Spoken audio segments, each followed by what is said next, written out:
really, really, really, really, really real. We're gonna start out like this. So Trump right about the matter of fact, I'm gonna get to the B, then I'm gonna talk about the other shit. Man, you got the most powerful motherfucker in the world. And the who really I don't like that term, the most powerful and the most richest. Because the most richest is the most powerful. You gotta show me. So you're gonna have to prove to me, Trump, that the most money is not the most powerful. The last time I checked, the media is on Trump ass about taking all the money. And that's the subject that I'm gonna address too. But that's for later. This one will be alone till this phone die.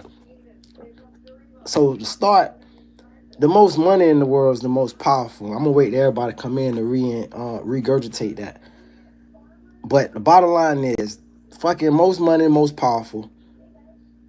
But let's just call it, the build. Like if you building a fight. First of all, let me just say this shit make Kendrick Drake 2024 look like a welfare check. You feel me? Like what the daddy said off of Coming to America, when he like, man, that boy Hakeem got money. He made Daryl look like a welfare check.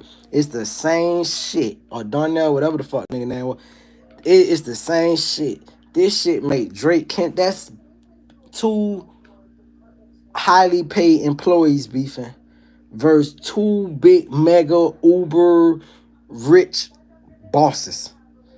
And it's like they got the same, they kind of share the same crowd. You feel me? Like Trump shares he has that white rural, not just rural, because I hate when they just say rural. It's inner city people who don't like black people and want to have white supremacy and have all our hard work ignored and shit like that, and they wear suits and ties and they from big cities and shit. I hate it when they put it on rural America and say he got the rural base. No, he got these motherfuckers who don't like nobody other than white people, but they benefit from everybody. He like them and so must tap in on them, and Trump tapped in on that same audience. You feel me? Must have been putting out so much racist shit. It's like they try to outdo it. When they was friends, they were trying to outdo each other. And it is, before I get to their beef, let me just talk about the money spent real quick. So this is how this shit go. First of all, let me just say as a disclaimer, I voted for Trump this term because there was no other option. I would dare not vote for Biden or Kamala or none of that shit. So I voted for him. The worst, the best of the worst, I guess you can call it. But with that said, though, I looked at this dude, Adam Schiff, today. This man was diabolical in his dissecting of what Trump been. He made a top list of how he been abusing the money, and he like, yo, this man is. See, the whole thing of the argument is whether you was a person, because I was a person that didn't vote for Trump the first term. I voted for him the second term.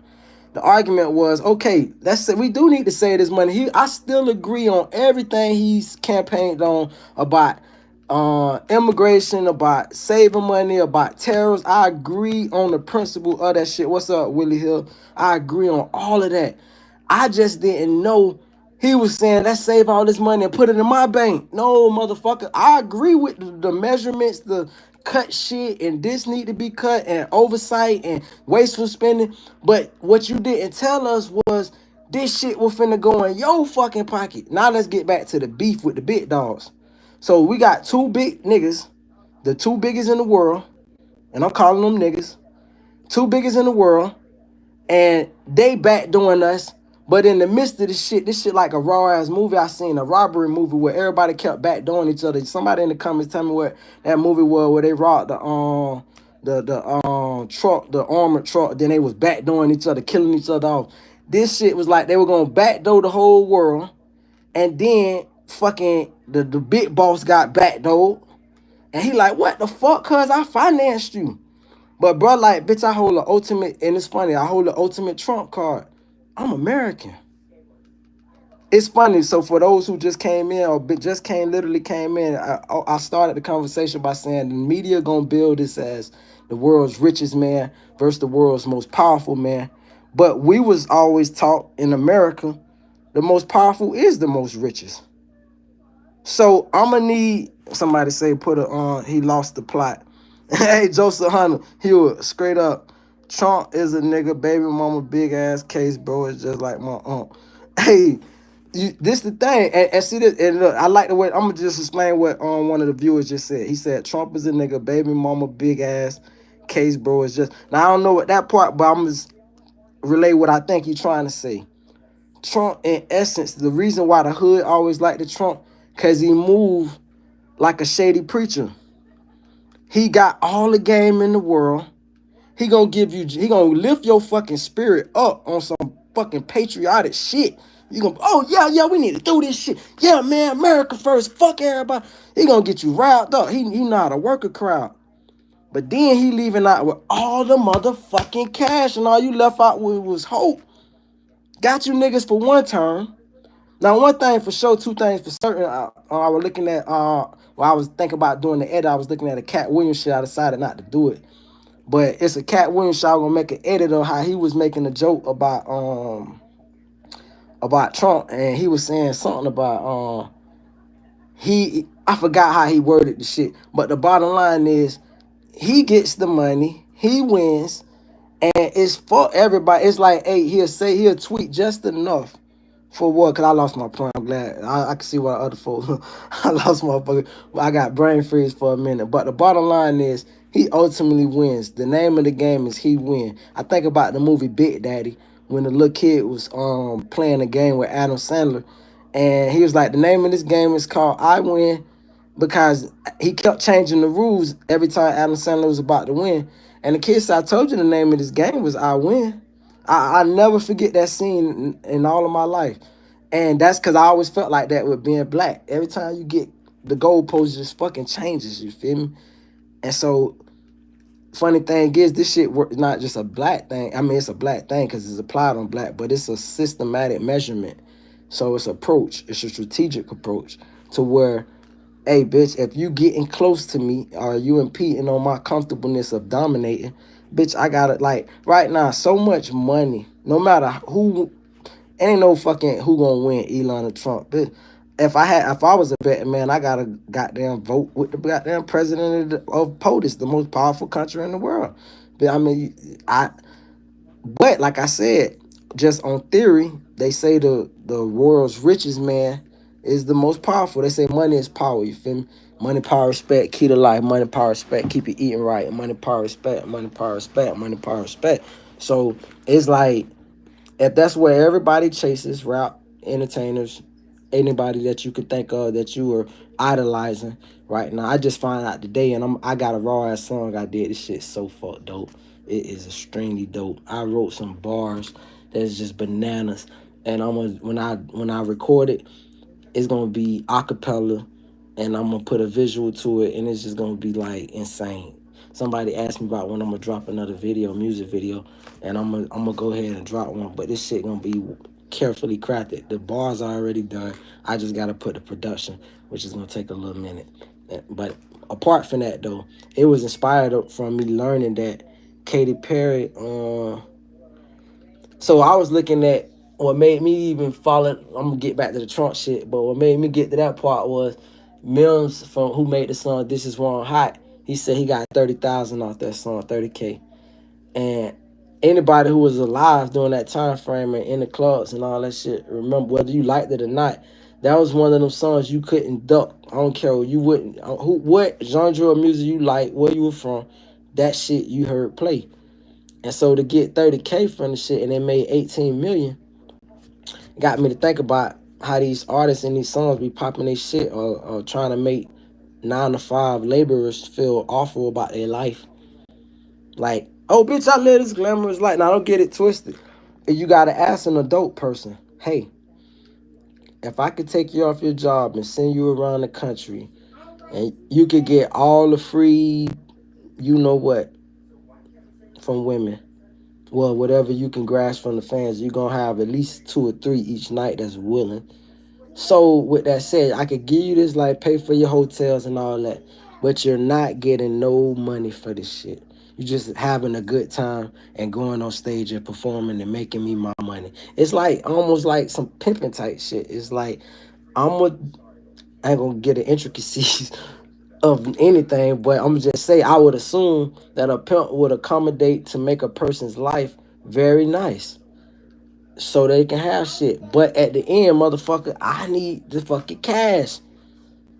It's like that's what the labels say, bitch. I'm gonna make your fucking life very nice. I'm gonna make you famous, bitch. It's gonna you gonna be a household name. I just need the cash. If you can make money after that, and that's the thing too, I will say, it's fucked up.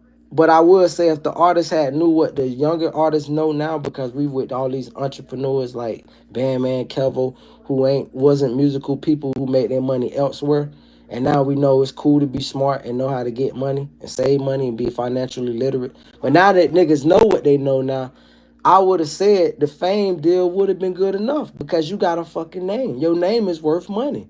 How you gonna brand that shit to make your money? Okay, the label fucking you. So what?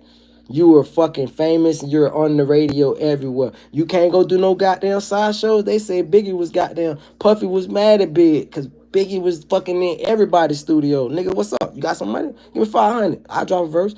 Like you gotta be a real deal hustler. So if you got the fame and everybody know you and what the fuck, bitch. I feel like that nigga in the that in the news shit when he was in the country and shit. He was something flew in his mouth. He said, "God damn this goddamn country, get me out of this shit." But yeah, that's how I found the Firefly earlier. But bottom line is though, that's how the shit work, dog. You fucked on the front end and you get money on the back end. It's just like a structured deal where it's the back end deal. Motherfucker don't want to pay you to X amount of album, but that don't mean even if you're a one hit wonder, nigga, you could parlay shit into like that nigga Skilo. I wish I was a little bit taller. Y'all don't understand, dog. I was just thinking this shit earlier today. When I think about the Jamaican song, they call me Boombastic Murderer. I'm the lyrical gang. The man literally said, I'm a lyrical gangster. He didn't say I'm a gangster. I kill niggas. I'm finna hit this setup. I'm riding for my dog. I'm smoking on this nigga, this, that. He said, I'm a lyrical. If a rap nigga say that in 2025, his career is done. Niggas is gonna watch him and be like, oh, that nigga say he a lyrical gangster. He don't get busy. He don't get active. This man said he's a lyrical gangster, and no matter what gangster rap nigga that really stand on business that done came after him, they don't get played in the white clubs like that song. If you go to a white club right fucking now, nah, nah, nah, nah, nah, nah, nah, nah, nah, nah, nah, nah, over all these niggas shit. I don't give a fuck what new nigga come out next, what nigga came out already. Ain't no song finna when you go up in the white joints. They want to hear joyful fucking bouncy fucking rhythm songs type shit for the most part. Oh, that's what get played in the mainstream clubs. So with that said, dog, I thought about how far along we have come. Now I lost my fucking point. I got so much shit on my mind. But back to the Trump shit. The fucking Trump shit goes as you got Trump, you got Elon, and you got I mean, come on, man. You gotta understand this shit. Like, I did a song, Silk Stalkers. Y'all check this shit out. Talk about Palm Beach billionaires. And I was thinking about this shit in depth today.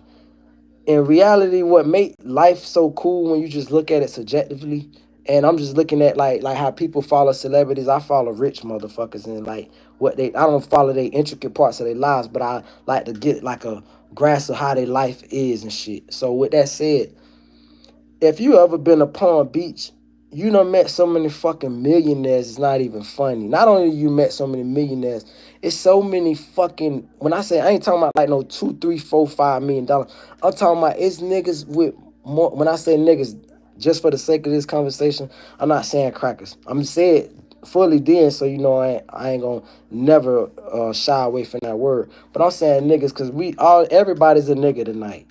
And motherfucking, these rich ass niggas in Palm Beach be richer than Trump. And you don't even fucking know them. They don't want to be seen.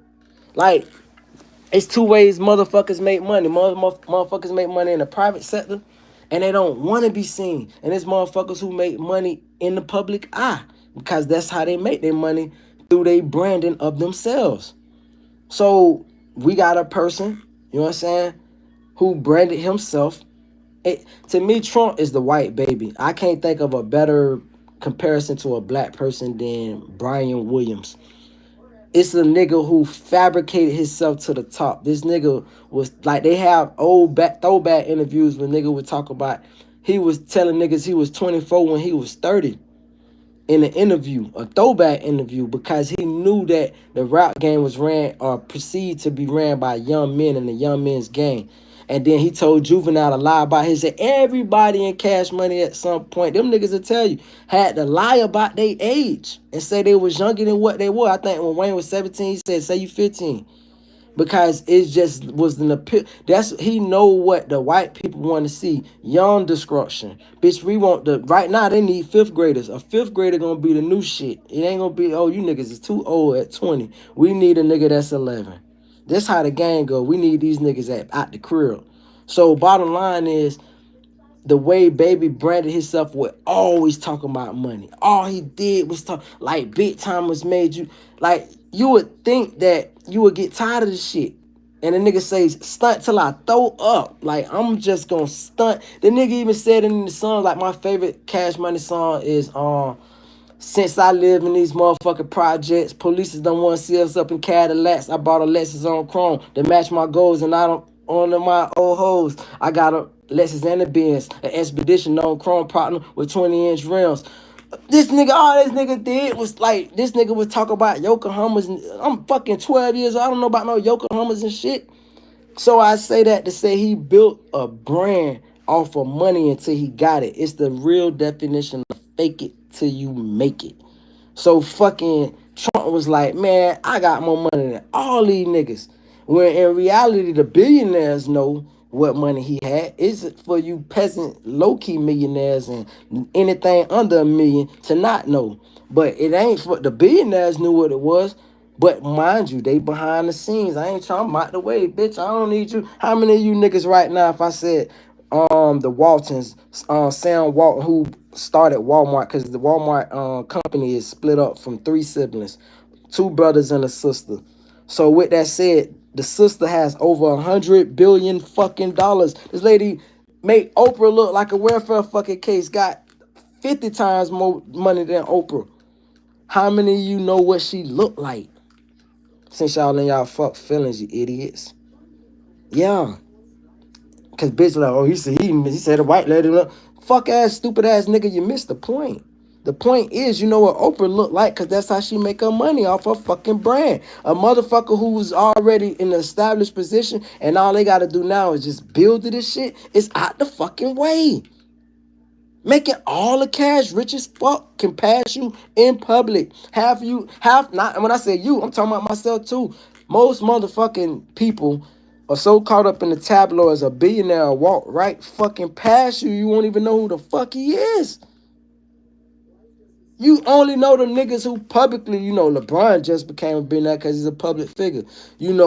Michael Jordan. But what I'm saying is, you don't know the fucking white billionaires who got buku multi-fucking billions. You don't. And so with that said, all this shit is always a money game. So not to get too distracted and just talk about the billions, I'm going to just stick to the point of saying Palm Beach is littered with the shit. And so when I wrote the song Palm Beach Billionaires, I was inspired because I was like, to me, everybody in their life should go two cities to me in life. I know they got all these new mega cities and shit, but go to two places if you're looking for inspiration, money, inspiration, finance. Just to say, I gotta grind harder, and you never can fucking be satisfied. Because you got Elon Musk. Look at Elon Musk. Perfect example. This bitch is the richest man in the world, and he not satisfied. He don't want to lose not $9. Fuck it, I need more. Goddamn, I need my EV fucking bill passed, man. Keep my shit, nigga. Don't cut my money, dog. Okay, fuck it, nigga. We not friends. We falling out in the public, nigga. I'm the richest nigga in the world, nigga. Like, what you gonna really like? Cause to me, and it's so funny, and it's like I'm gonna tie in God just shortly, real quick. Certain things, and I heard Charlamagne on the Breakfast Club say, he said a good point. He said this could be some shit they work back though, where they was like, man, listen, your brand, your stock don't fail. Let's argue in the public some play shit like rap beef when niggas try to boost up their sales and shit. So let's go ahead and do our little public spat, help your little stock get up. But I believe this shit is real. I don't believe it's actually that. But that is a good point to keep in mind. I believe at this point, not only has ego entered the game room, but 280. See, that when I say ego, we say, damn, that nigga spent 200. Like, if you look at it on face value, if you, if y'all niggas give a nigga $285 to go to the store and bring you back a Snickers, that's equivalent to what this Elon Musk shit is with Trump. With how much money Elon Musk got, it's equivalent to giving a nigga $285 to go to the store for you and get you a Snickers. So the nigga come back, and the nigga come back with a Snickers wrapper.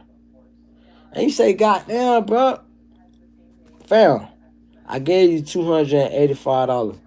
Where my money at? I put it up or I spun it or whatever. Niggas tell you. Okay, cool. What my Snickers that I gave you $285 to go to the store at? Shit. Hey, it is what it is, bro. I did a lot for you. You did a lot. So that's what I mean with ego. Ego is nothing to him. $285, which is 285 million. That's how in his terms to Elon. But it's the principle of him thinking, fam, dog, we had a backdoor deal where we supposed to backdoor everything, and then you switched up on me. Because the reality is this, dog, and we just talking about the switch up part, as far as Trump having to do what he got to do or did what he did. I believe when it came down to it, Trump already came in campaigning. Elon supposed to read between the lines. The man campaigned and say, hey, man, we bringing coal back. They made jokes about the shit in the tabloids and in the late night talk shows. Like, we bringing coal back. Bitches, we in the 40s or some shit. What we gonna do? This, that, and they brought that. But this is a man who clearly understands big oil industry, Texas, American shit. We actually had that. I can't remember little bro's name. Take your time. Oh, yeah, bet, fam. So, it's like we actually had the industry. Bottom line is oil industry. Elon can't. I'm gonna start making my little shits and snippets. I'm gonna cut a lot of these points that are dragging it. And snippets is like this: the oil industry, big industry. Elon can't fuck with it. By himself, nobody can fuck with Elon. But this is why I always used to tell people about unions. Unionize, a bunch of billionaires can fuck with Elon. 5 billionaires, 6 billionaires get together, the right ones, because not just any billionaires. Like I said, you put LeBron, Jordan, Oprah, and 3 more billionaires who you want to name, whatever. Mark Cuban and whoever else, 2 other billionaires. You put them on as to go against Elon, and they ain't got enough. You gonna need some fucking Mark Zuckerbergs and Jeff Bezos and shit like that to outdo his money, to team up. Some shit like the Avengers of billionaires. But you ain't just finna outdo this nigga that's chasing $1 trillion, not with no money. So I say that to say fucking this shit is not really a I don't know, it's just an interesting place in life right now, man, to where we at. And now I'm gonna get to the Russia shit, because I wanted to speak on that. So much shit I wanted to talk about. Trump said some, cause I'm gonna talk about a lot of Trump shit tonight. Trump said some shit I really agree with. Oh, I got this motherfucker. Damn, bitch, I couldn't close my hand close enough, so I'm off.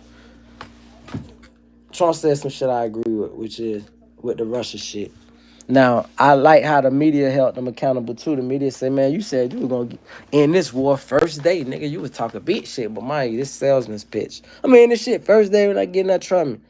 Then you get the behind the scenes and bitch, Russia like, bitch, we ain't folding. And Ukraine like, bitch, I don't want to say the point, but it's a big point, but we'll leave it at where it's at. I think, I just leave it at where it's at on that part. But Ukraine got more power than what people think. So let's put it like that. And I ain't talking about missiles.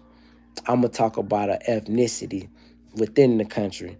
That's their power. So you do the math on that. But the bottom line is, Russia don't give a fuck.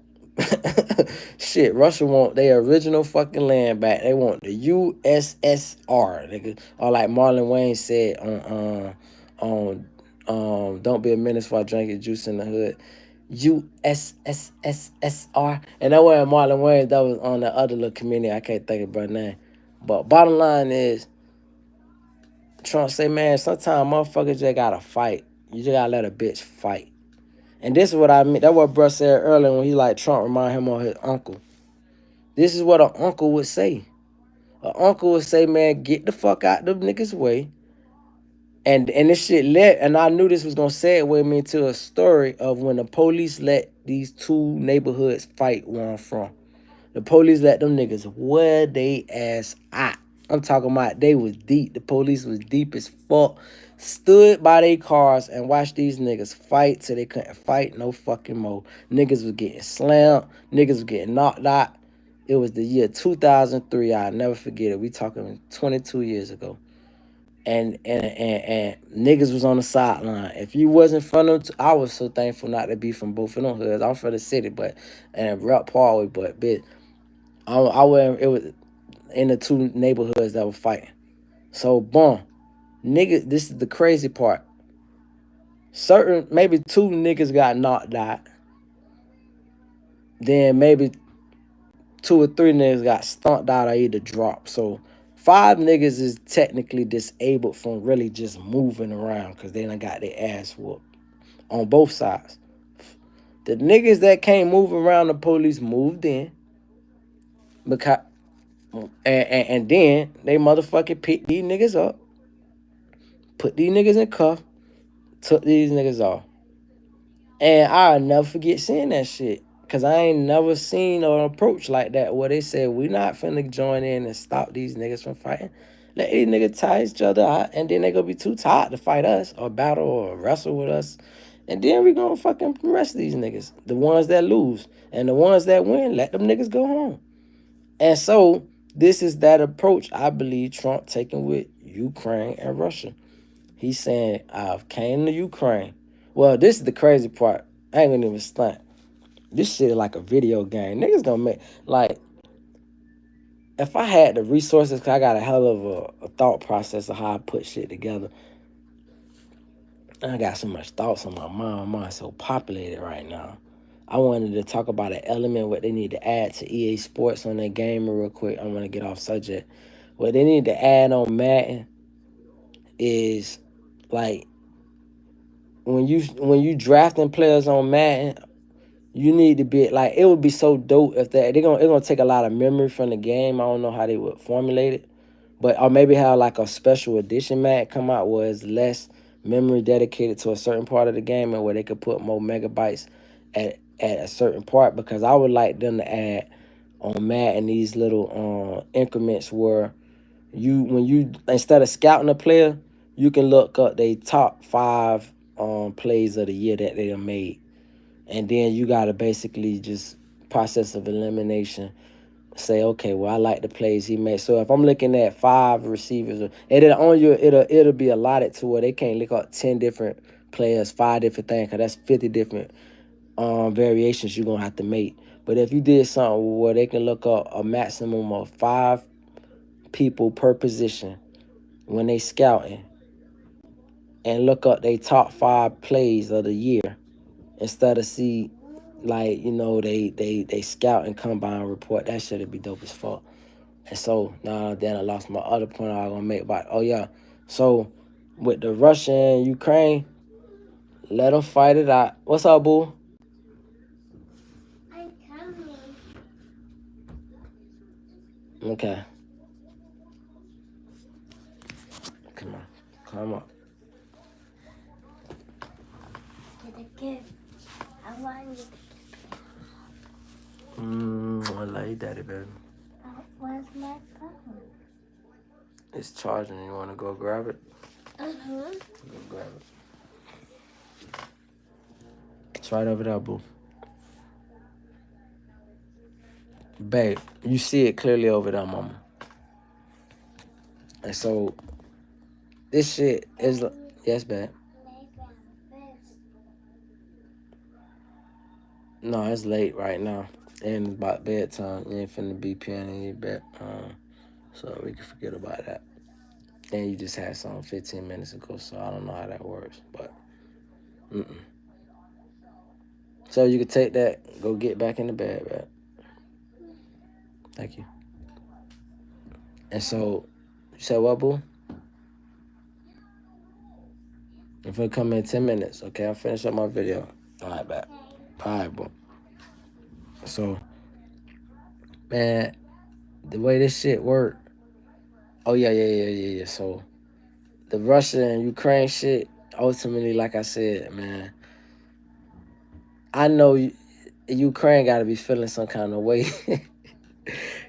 Trump is a whole nigga, cause like if it's this shit is so comical. Like I need a team that can put my thought process together. Cause my thought process is just be bananas. Like it's just be the way I put shit, formulate shit in my head. It be like, man, I need a team that can type that shit out, write it out, and then put people in position like a casting crew, and then go ahead and hey, we need this guy to do that role, that role. Like, oh yeah, let me get on before I forget this subject. Damon Wayans Jr. and what's her name? Um, damn, what's from the '85 South Show. Fuck. DC Young Fly. DC Young Fly and Damon Wayans Jr. need to do a damn show, cause I swear, like not a show, a movie. These Negroes need to do multiple movies. Whoever got the power, who want to make some money, Tyler Perry, or whoever else got money in the industry. Like I remember, bro who did the movie Nat Turner, phenomenal actor, and he financed the movie himself. That was beautiful. Can't think of his name. I never knew it, but him or Michael B. Jordan or whatever get Damon Wayans Jr. and DC Young Fly in the movie. It's gonna be the funniest shit ever. They personality is so fucking perfect, polar opposite.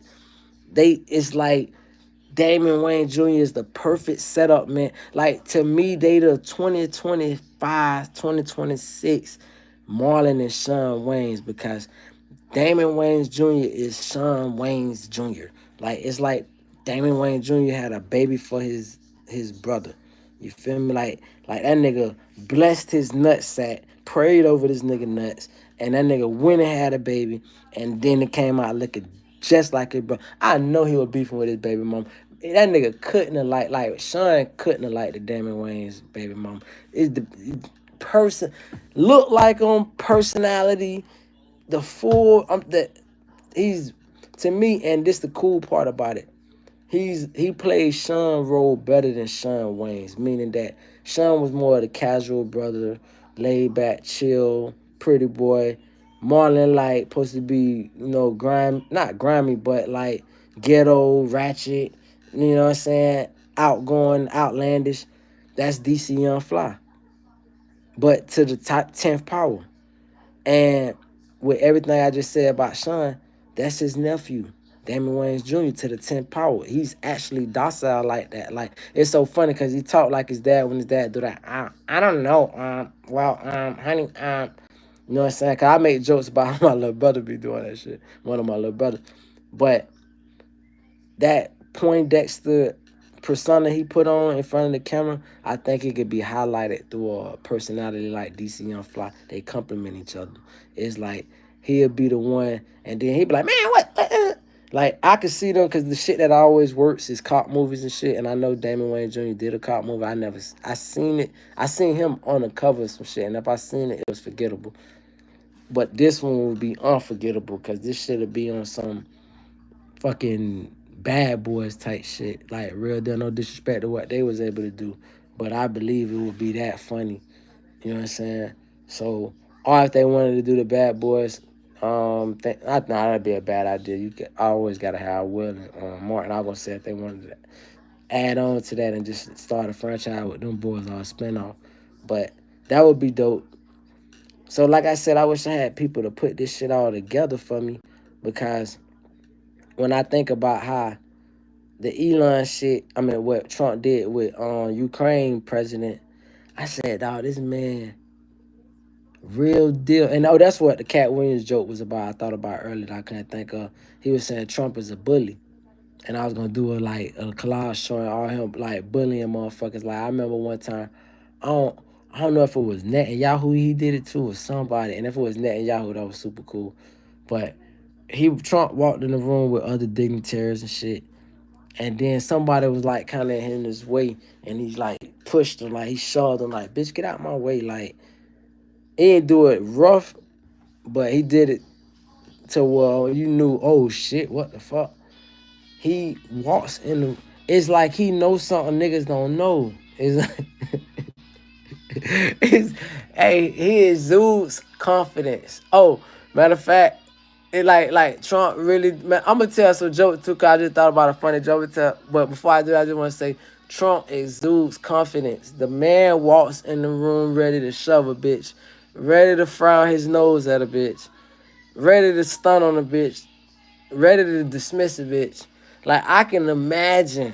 See, one thing, the funny thing is I don't know what background Elon come from, if he was born rich, but even if he was born rich, let's say rich is different in different places. I've been watching shit where I found out it's some wealthy shit better than Dubai in the world, better looking than all that shit.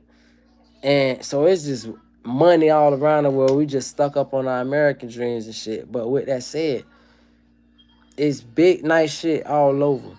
But one thing you can't uproot from American society is everything that the amenities of being in America. Nigga, you can it America starts with amenities. Nigga, the first amenity is I can be out in the public city building and ain't no fucking missiles flying through the fucking air. Niggas will lose their shit. And niggas will never fucking niggas niggas would lose their shit. Niggas will lose their fucking shit. Niggas would lose their shits. I can't reiterate that enough because imagine just not even 4th of July, because 4th of July is so fucking small. Like, I don't think, like, I seen in this. Have I seen this? I seen lightning strike really fucking close. And that shit was scary as fuck. I said at least was probably 15 feet away from me. But I was within a metal frame. But there was an opening in the shit, and it struck the opening, and it burnt the black, whatever, aluminum or whatever the shit was made out of. But even that thunder strike from 15 feet, and that's God's forces, that should be nothing more scary. I still gotta say that it probably wouldn't be scarier than a fucking missile landing in the fuck of a bitch apartment on a 6th floor and your whole boom. Or even if it don't hit your shit, I think, because if it hit your shit, you're gonna be dead. You hear that shit drop and it just hit the building across the street from. Nigga, imagine. It remind me like of that movie it made. I don't know if it was called Bushwick or some shit, but it's with the actor that used to be a wrestler, and they trying to get out of New York, and it's like this new. Damn, that's a crazy ass movie because somebody could spin this shit with Elon if this bit because you got enough money to hire some. But they just motherfucker just woke up one day and motherfuckers taking over New York. And the shit was just like, that was one of the best movies I ever seen because the shit had me engulfed the whole movie. I'm like, oh, fuck. Like, I never even seen that concept of, like, Americans' biggest fear is going to always be the reality is the motherfuckers we got to fear is our own army and them, whether they would be. Oh, let me talk about a quick point also. I'm just drifting subjects. Like I said, I got so much shit. I'm scatterbrained like a motherfucker. What makes America strong, I'm going to get back to the amenities of America. But part of what makes America strong, I'm going to tell you the strongest thing of America right quick. I don't want this video to, God damn, I got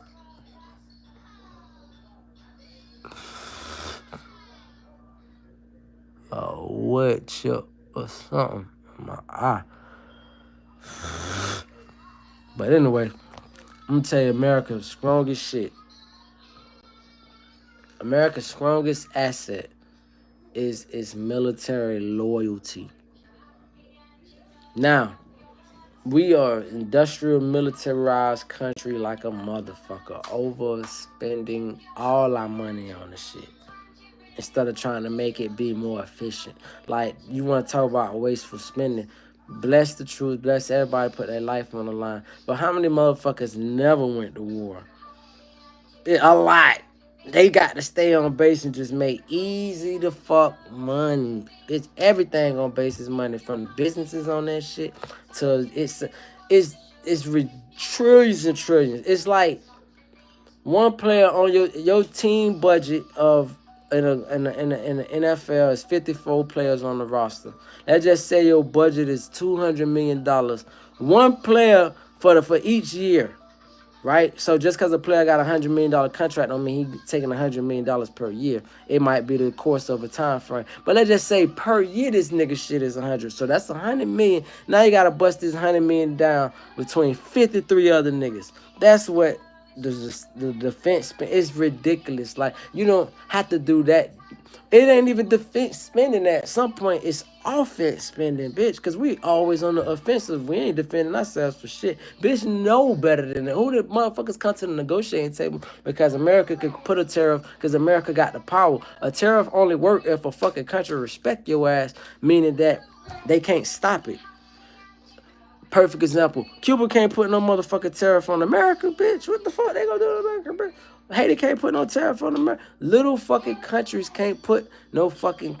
And it's... That's another stuff I'm gonna get to, too, about the law. There's so much shit on my fucking brain. Promise you.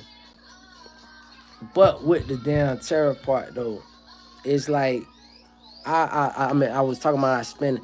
So, our military could be more efficient, just like anything else in business, bitch. Wasteful spending, motherfuckers. If you ain't actively going to war, actively training for war, like, mind you, it's like a nigga sitting on the bench and on your favorite team. If you not using this nigga, what is you paying this nigga for? Duh, bitch. What's up? You know what I'm saying? Ain't no, to me, ain't no you doing 3-4 tours, because I'm always giving the military parts. Anybody know that shit? I'm always giving. I do it the most. But I have to say, I'm just talking about as far as a business, and this shit is a business. I used to tell bitches back in the day, because I was partially bitter that I didn't get accepted into the military. But the other part was the reality that I always was aware of, which was niggas ain't joining the military. Like, I wanted to join the military because I wanted my money up. Nigga, I ain't never, when from the first time I met the Navy recruiter, and he came to where I was at with other youngins, young black youngins and shit. He came recruiting. All I was thinking about was the cash. All he talked about was the cash. He ain't really talk about that you could get an education. Not with the place I was at, bitch. He ain't saying you could get an education, bitch. You could get you some money, bitch. And so it's like almost like literally a NFL contract, rookie contract. You give us 4 years and you're gonna make buku money off these 4 years, and then you decide what you want to do. But we need 4 years. So, mind you, everything is fucking tax free, nigga. You like a celebrity, bitch. You live on our shit. Everything is free, nigga. Your whole it's up to you what you like. Anybody drive past a military limit light, bitch. The best cars, the this that you're getting it.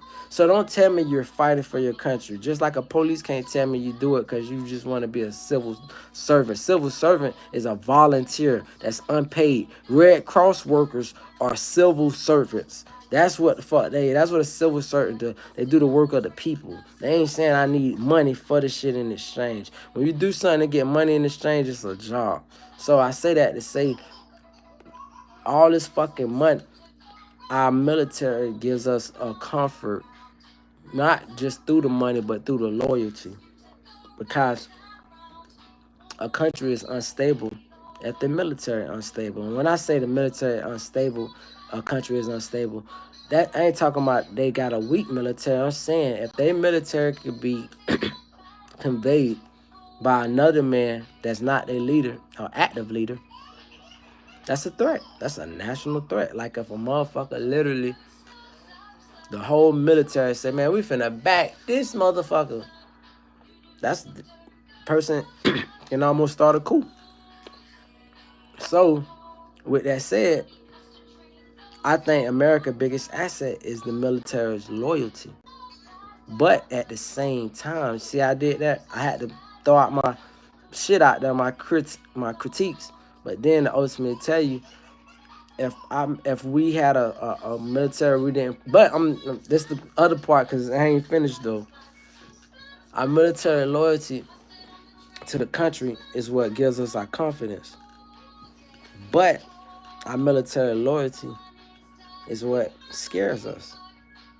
It's what gives not just Trump, but it's motherfuckers before him and after him the power to abuse should they choose to and be tyrannical. Because we, as a people, subconsciously, not aware, because we're not aware of it, because we love the military, right? But we also aware that we have the most, or subconsciously aware that we have the most loyal military. What the question is, would they be able to take arms and all their military training against the very people they love? That would be the biggest question of any goddamn military in any country. I think the key principle, if we just talking about geography and American history and just politics and all this shit, if we talking about this, the biggest question of any country is military has to understand it's us versus everybody. It's never us versus us. It can't be in no fucking countries from the east to the west, the recognized countries and the unrecognized countries. It can't be military will ever turn on its own citizens. Now, let's use a great example though. Let's look at Haiti. They don't have a strong military. That would be the perfect example of the military to say, hey, yo, these motherfuckers is wildin', nigga. Hey, we gotta go. Or when Jamaica had Christopher Cope in that situation,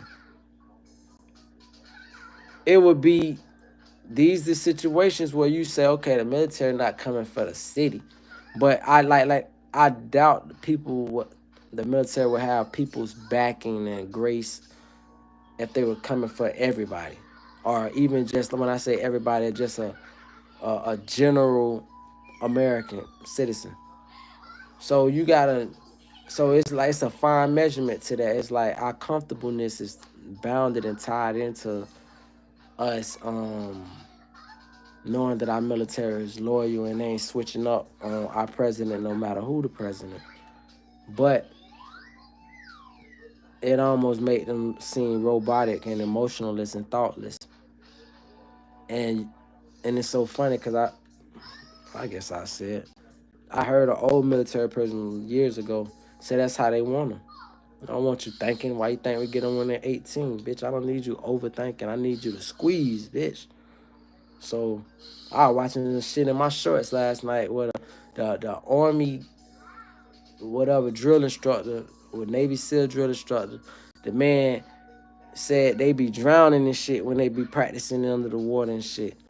And he tell them like this, man, listen, if you die, we'll just come down there and bring you back to life. So then they asked him, they say, man, don't motherfuckers die like that? He said, of course people die. He said, but it don't happen a lot. And he say, if they die, that person will get fired. And they don't want to get fired. Like as if that's like a, some kind of consolation prize or whatever that's supposed to console you or whatever. But the bottom line is, he also said, he told a story about a dude dying. They brought him back to life. And then freaking, he said that the dude was like, did I pass? Because they supposed to tie like the fifth knot. And the dude was like, he said, yeah, you tied it. He said, good, I'm glad I passed. He said, you ain't passed because you tied the knot. You passed because you died. You was willing to die. And I'm like, that shit should go without saying. If a bitch is on the battlefield and they getting shot at, nigga, everybody out there is willing to die.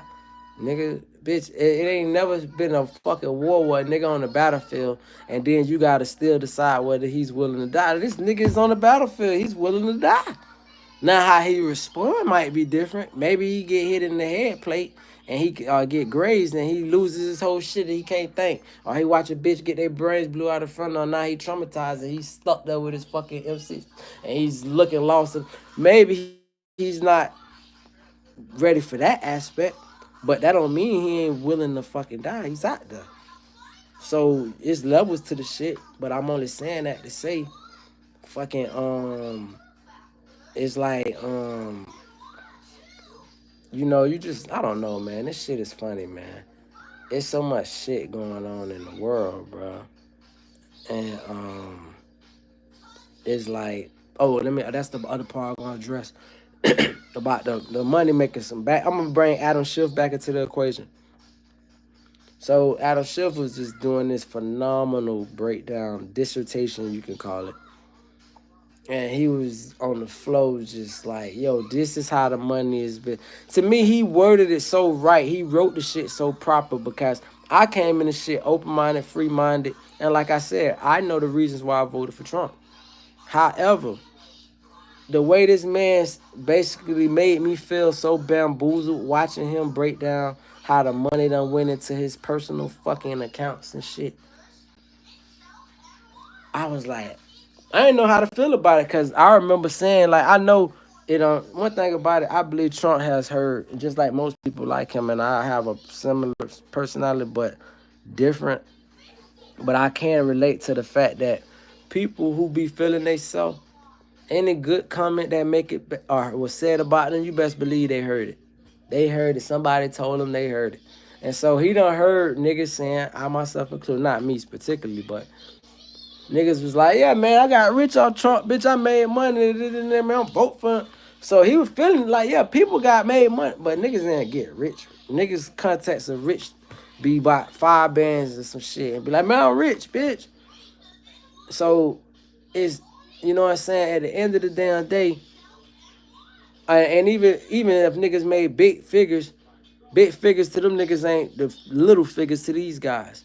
So that money washed up. You use Fat Joe shit. Yesterday price ain't today's price. So it's like you're talking to your investors, your constituents, and that's the funny thing. They was able to go in and look at all the people's financial records and crazy shit.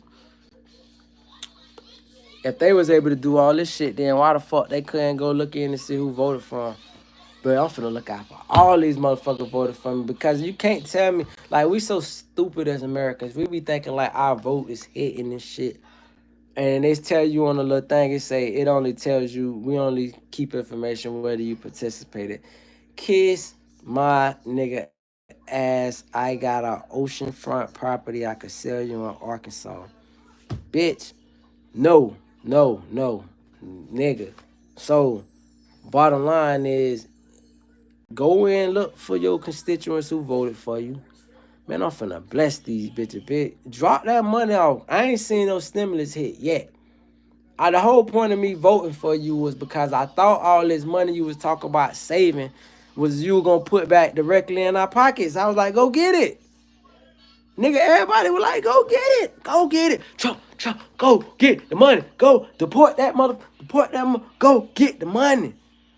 And then the money never fucking came.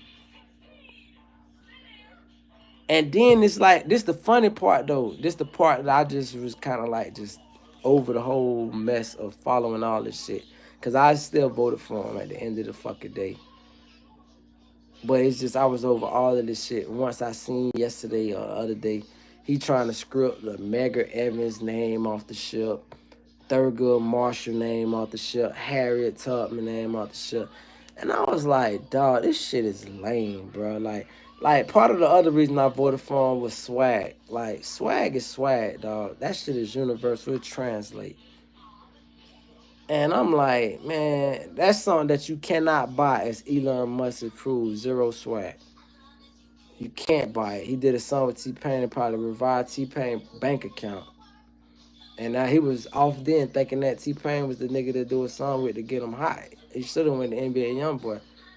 But bottom line is, fucking, you can't buy swag. It's not no swag when you F over the white people. Your constituents, your poor white constituents who love you to death.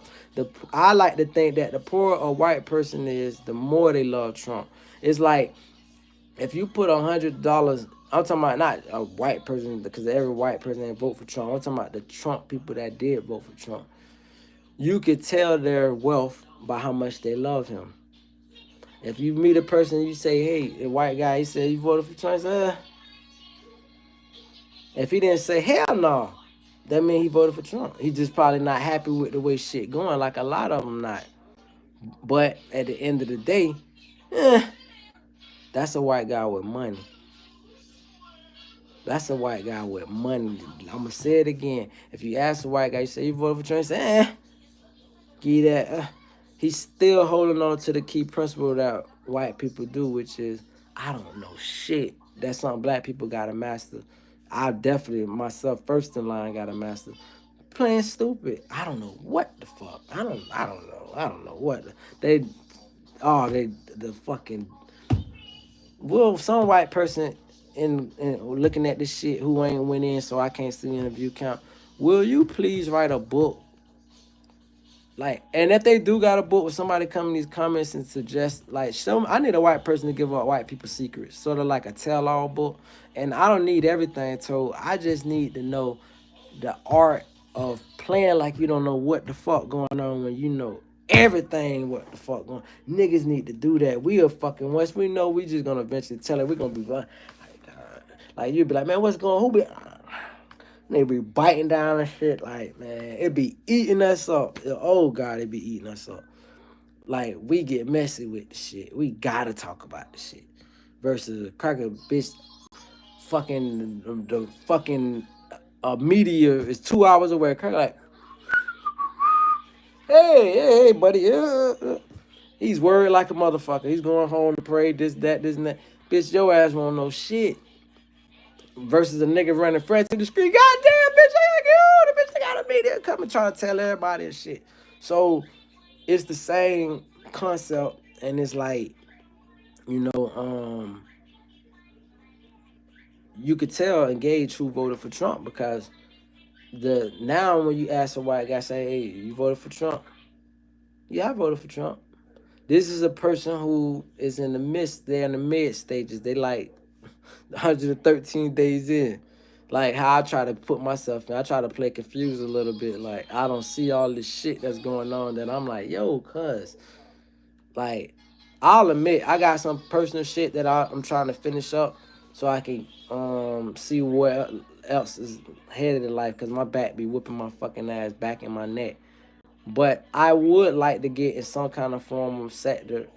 But I'm a single dad as well. Like, I don't trust no babysitters and shit like that. So it's like, until I get these trust issues better. But I do want to see what the market look like because I thought that deporting motherfuckers mean more jobs, higher paying jobs. That's what I thought. I didn't know fucking we just deporting motherfuckers and then because the part that worried me when I watched the Cat Williams shit, that's why I ain't posted either. Cause my point was conflicting with Cat Williams. Cat Williams made a great point. Cat Williams say, man, Spanish people, we got your back, which is a fucking lie because he need to revisit that point because niggas ain't got nobody back. Niggas ain't even got each other back. How the fuck we got Spanish people back, bitch? We trying to see what the fuck going on in our lives. But the bottom line is the joke, for the joke's sake, he said we got your back because we know that as soon as they finish with y'all, lad, they coming for our ass. And that shit was like the elephant in the room sitting right there looking at me, bitch. You couldn't dress that hoe up and make up for nothing, bitch. That's an elephant of obvious inevitability. And when you see, but I'll say this much, a lot of it is pandering and posturing because that's the part that annoys me. That's what I was talking about with the swag part, which is you posturing when you fucking try to take these names off these ships because you ain't did shit for these poor white people, which brings up the joke that I kept saying, which was you ask the poor white guy. Now, if you want to know the poorest, you say, hey, did you vote for Trump? That's a motherfucker who dirt poor. Hell yeah, motherfucker voted for Trump. You motherfucking right. Now do it again, god damn it. That's the poorest. So you see how that worked? You ask the rich white man, did you vote for Trump? You ask the middle class white man, did you vote for Trump? Yeah, I did. It's kind of like a little regret. You ask the poor, hell yeah, I fucking, because it's piss. You're trying. It's this nigga shit. It's we all niggas. You gonna if you don't take nothing, whoever come back and watch the video, this one I ain't making private. Sometimes I be making my shit private. This shit stand up because y'all gonna learn y'all some niggas tonight. Fucking, this is a nigga mentality. The poorer you are, when you're poor, you're trying to get to the top, you're scraping and scrapping, and you're looking at all these motherfuckers. And I'm looking at a video like LaPump the other day talking shit to somebody in the store, and he was like, this is an $8,000 bag I never fucking heard of. Which I ain't knocking because I'm fashion designer, artist, every fucking thing you think of. But what I'm simply saying is this is a person who put 8 grand on value to a fucking purse, a man, and you think about the shit these rich motherfuckers crab on so they can live this good. That's the part that really aggravate me with the shit is I can park my, and I thought about it today. I was in conversation with this young lady today. She said she'll call me back. I told myself she ain't gonna call me back because she ain't called me back last time. And I said, sometimes when I be talking to a woman, I feel like I put my foot in my mouth. It's that baby shit, Birdman, Brian Williams shit. I'm tooting my own horn because if I don't do it, who the fuck gonna do it? But I feel good in doing so because I didn't fuck nobody over to get where I'm at. Like, I didn't fuck not nan soul over to get where I'm at. So I feel damn proud because that's what you call off the muscle. I remember a nigga who had my exact name when I was a jit used to come grab us up. We was like 12 years old, about 4 of us, 3 of us, 4 of us. It was them niggas, but I went with them niggas one time to sell candy. And the nigga come through in the van, drop us out to Barnes and Nobles off Federal Highway.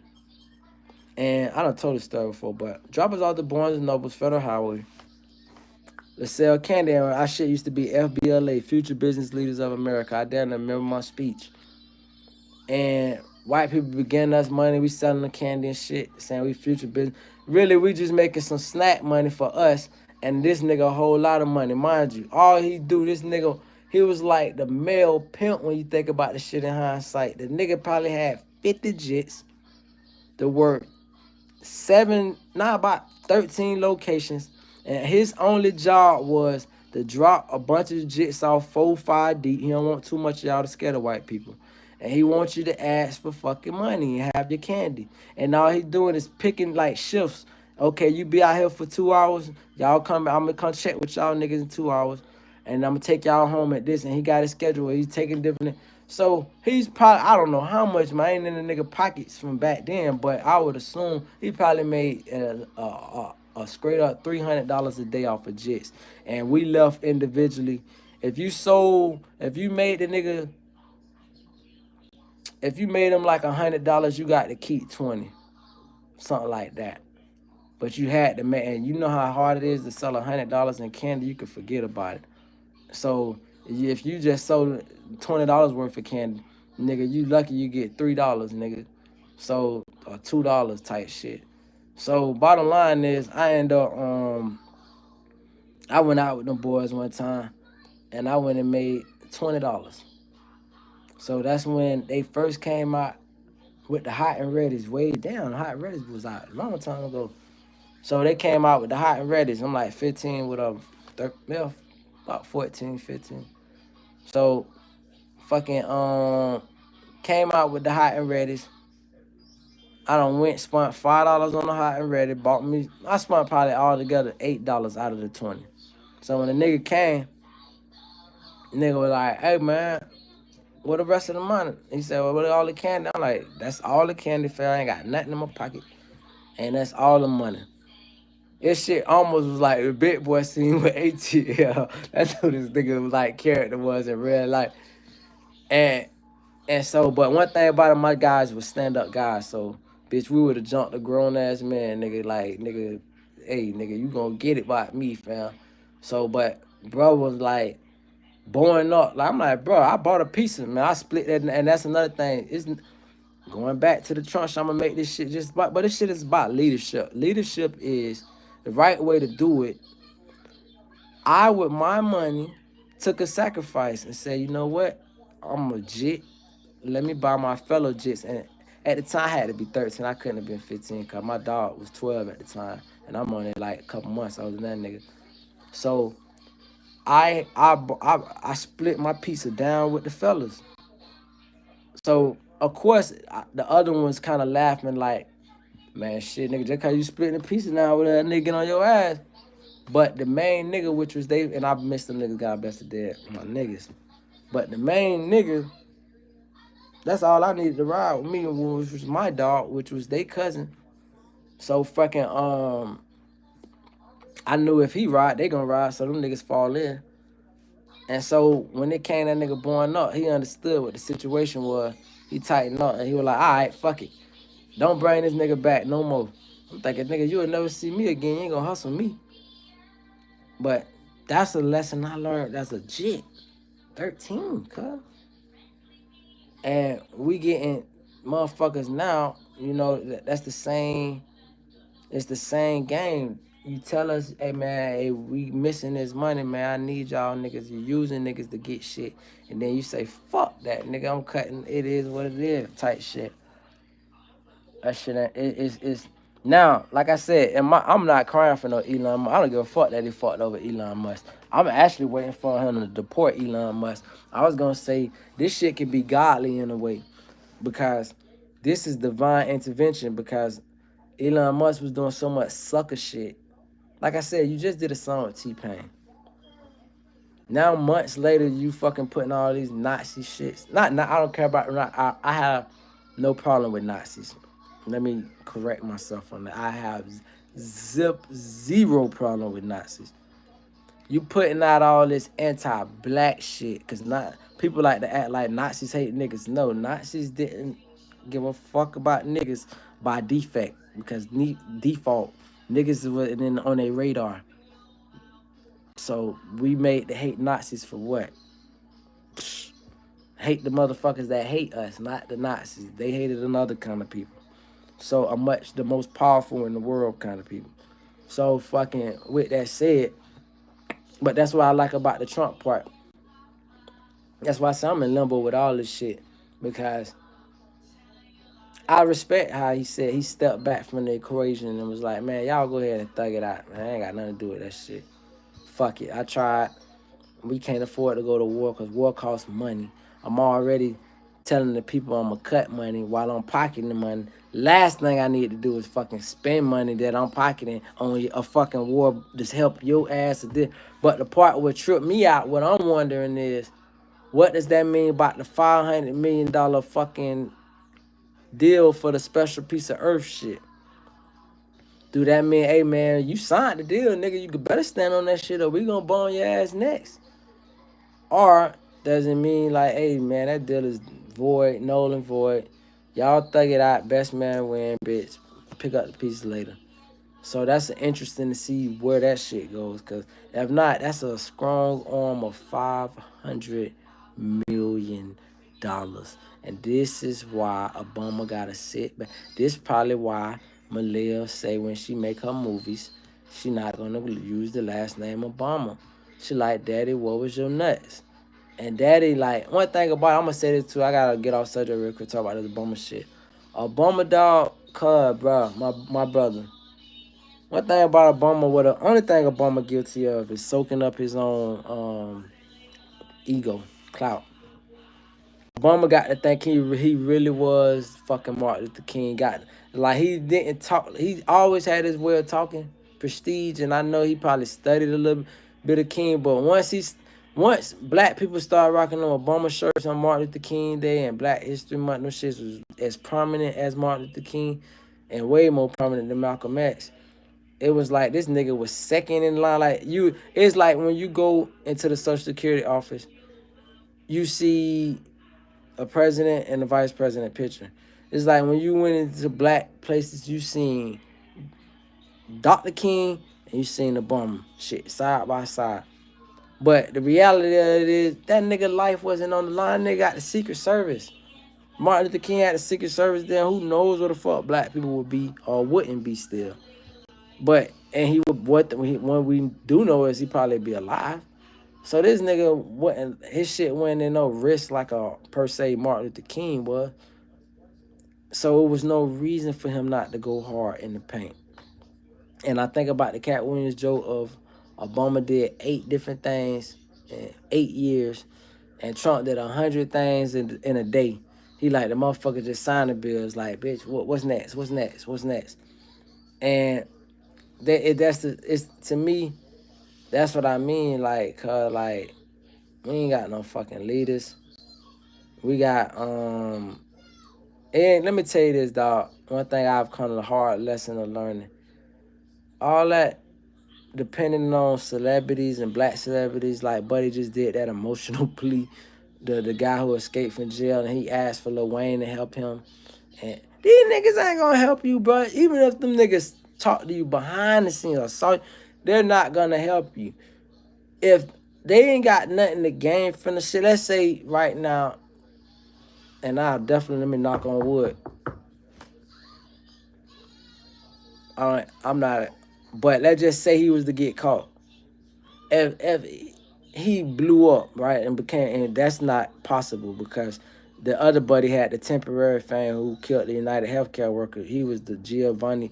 One thing about it, he gonna maybe if a movie will revitalize him like the Menendez brothers, but all that shit be temporary shit. Then it's a new news cycle because we live in a different world today where everybody can't be a Timothy McVeigh. Like you, only reason I remember his name because he was one of the first, and the news, he dominated the news. That shit dominated news cycles. Today, a Timothy McVeigh, bitch, you get 2 weeks and then you out of the fucking cycle. You lucky you get 2 weeks. So it's like it's too much shit that's happening for a motherfucker to remember the worst shit that's happening. So it's like all in all, bro. Damn, I lost my point. What the fuck? I was talking about Obama. Oh yeah, so it been wrote all these executive orders, and he moved the needle how he want to move the needle. He not being confounded by no this and that. He ain't playing that Joe Biden fucking politic game of like it's crazy. This is what I wanted to say. Trump got to be careful of. Joe Biden by far is the worst president in American history. It's not even close. If Trump not careful, I think he do give a fuck. I was gonna say I think in overall, and that's the point. I don't want to make that point real quick. I think he do give a fuck what ultimately Americans and white Americans think of him. It ain't what black people or all y'all other non-black people who think y'all white. It's about his blue-eyed, blonde hair or red hair or whatever he considers him. I love you, baby, with all my heart. I almost. You want to give me a hug? Daddy? Yes, baby. Are you ready to get up? Yeah, I'm about to end it. 5 more minutes. Okay, give my kiss. I love you, babe. I love you. All right, baby. And so. I forgot to pick up my computer. Yeah, but don't pick up no more markers though, okay? Okay. All right, babe. Back to work. Back. and so, all in all, you know, it to me that's where we at. I'm gonna get ready to wrap this shit up. My baby tell me to wrap this shit up. So I handled that. The Russian shit I spoke on that. The money, the power, da da da. Where does this go from here? Oh, I would like to think that this shit ends with Elon going and saying, you know what? I'm starting the greatest shit the world ever seen. This really gonna prove if money real, because money still is a concept if you think about it. It's real, but it's a concept. Cause he got more money than what's actually can be produced for one. Like for instance, when you go to the bank, if you ever had a significant amount of money in the bank got their daily withdrawals, which you can withdraw. Now, sometimes the bank will tell you, just like fucking restaurants run out of food, especially on a Friday, they'll be like, we ain't got no money. You be like, bitch, y'all the bank. How y'all ain't got no money? Because they got set amount that they got allotted for the bank to hold that day. If Elon Musk goes to the reserves and say, man, listen, I want to withdraw $100 billion. Who the fuck is finna print this man his $100 billion? I live in a city in Georgia where they trying to propose $220 million for the city budget. $220 million. To put it in perspective, Katy Perry is worth $350 million. She has enough money to run a city for one fucking full year off of her personal money. So what I'm saying is, who, and mind you, I don't think it takes 220 million to run this city. And if you did get 220 million, that shit need to be appropriated in a receipt and itemized to the public, and everybody need to know what the fuck going, and have indemnifications that they need to add such, and all of this shit to it, because ain't no fuck. That's another subject for another day. Not to say 220 million wouldn't be nice, but if it's misappropriated, then what the fuck 220 million is if it's going in somebody's fucking pocket. And that's what I'm saying about these tariffs and the rest of this shit. All this saving money, cutting costs, and cutting corners. What's all of it good for if you just fucking lying? Like, I already think Trump pulled the meanest lick, and I'm just assuming on this. I ain't gonna make no allegations, but I'm assuming. Word is, allegedly, that motherfuckers, when they got them pardons last year, or last term, whenever he was president, when he did them pardons before his last days out, they say he made around 2.5 million allegedly per pardon. I think he did like 500 fucking no, 250 pardons, which is like, let's put it like that, 400 to 500 million was allegedly being floated that he made off the pardons, because it was pay to play. It wasn't, oh, these some good motherfuckers, let me free these bitches. No, everybody been convicted already. There wasn't nobody on trial, and let me just go ahead and not know, bitch. Hey, fuck that. And so motherfuckers, people had to either get a bag up for them, or whoever was representing them, or they had to get a bag up. Money got paid. So I thought that was actually gangster, because I didn't never think he would be able to be voted president again. So I thought it was like, oh shit. Nigga was like, bitch, on my way out, I'm going to do a player move. Like I said, like bruh said in the comments, it reminded him of his aunt. So if you remind fam of his aunt, it was the perfect analogy. You think about them old hood niggas that know how to hustle. Nigga like, bitch, I'm finna, the White House. I learned in grade school that the president makes 250, well, back then it was $250,000 when I first learned it. And then the president's got a raise to 650. But once upon a time, it used to be 250 grand a year, and which is $1 million for a term. So, and then it got lifted to what, that 150, and that 150, that's 3, then that's 6. They got lifted to 2.6 a term. But you would be a fool if you think a bitch become a president to make $2.6 million. To be the most powerful motherfucker of the most richest country and make 2 point. Presidency is designed just off the payment alone to be exploited.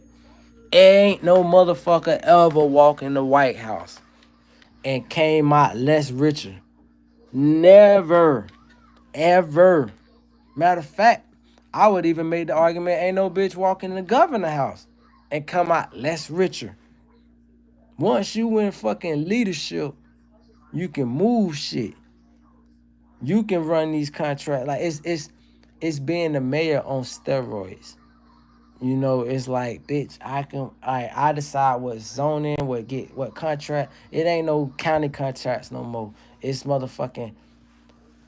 That makes me think about some shit though too, but I ain't gonna address that online. That'll be just done private. But bottom line is, this shit is on a whole nother scale once it go up in branch and authority, whether it be government or governor or the president. So the whole position by us saying we're gonna pay a president $2.6 million, we asking him to exploit the office. We give a person, that's like you telling a person, a cashier, let's say you run a small business. And that's why when I run my small business, I'm being my own cashier. We doing that shit for all family. That's why I watched a unique video why Indians always have corner stores. They don't like to share their money. That's just a fact. They like to keep that shit reciprocating directly in their family. So fucking, which I thought was a principle that all Americans, black and white, can learn. But whatever. Bottom line is, it's what I'm trying to do with my family. Where we know I take care of you, you take care of me.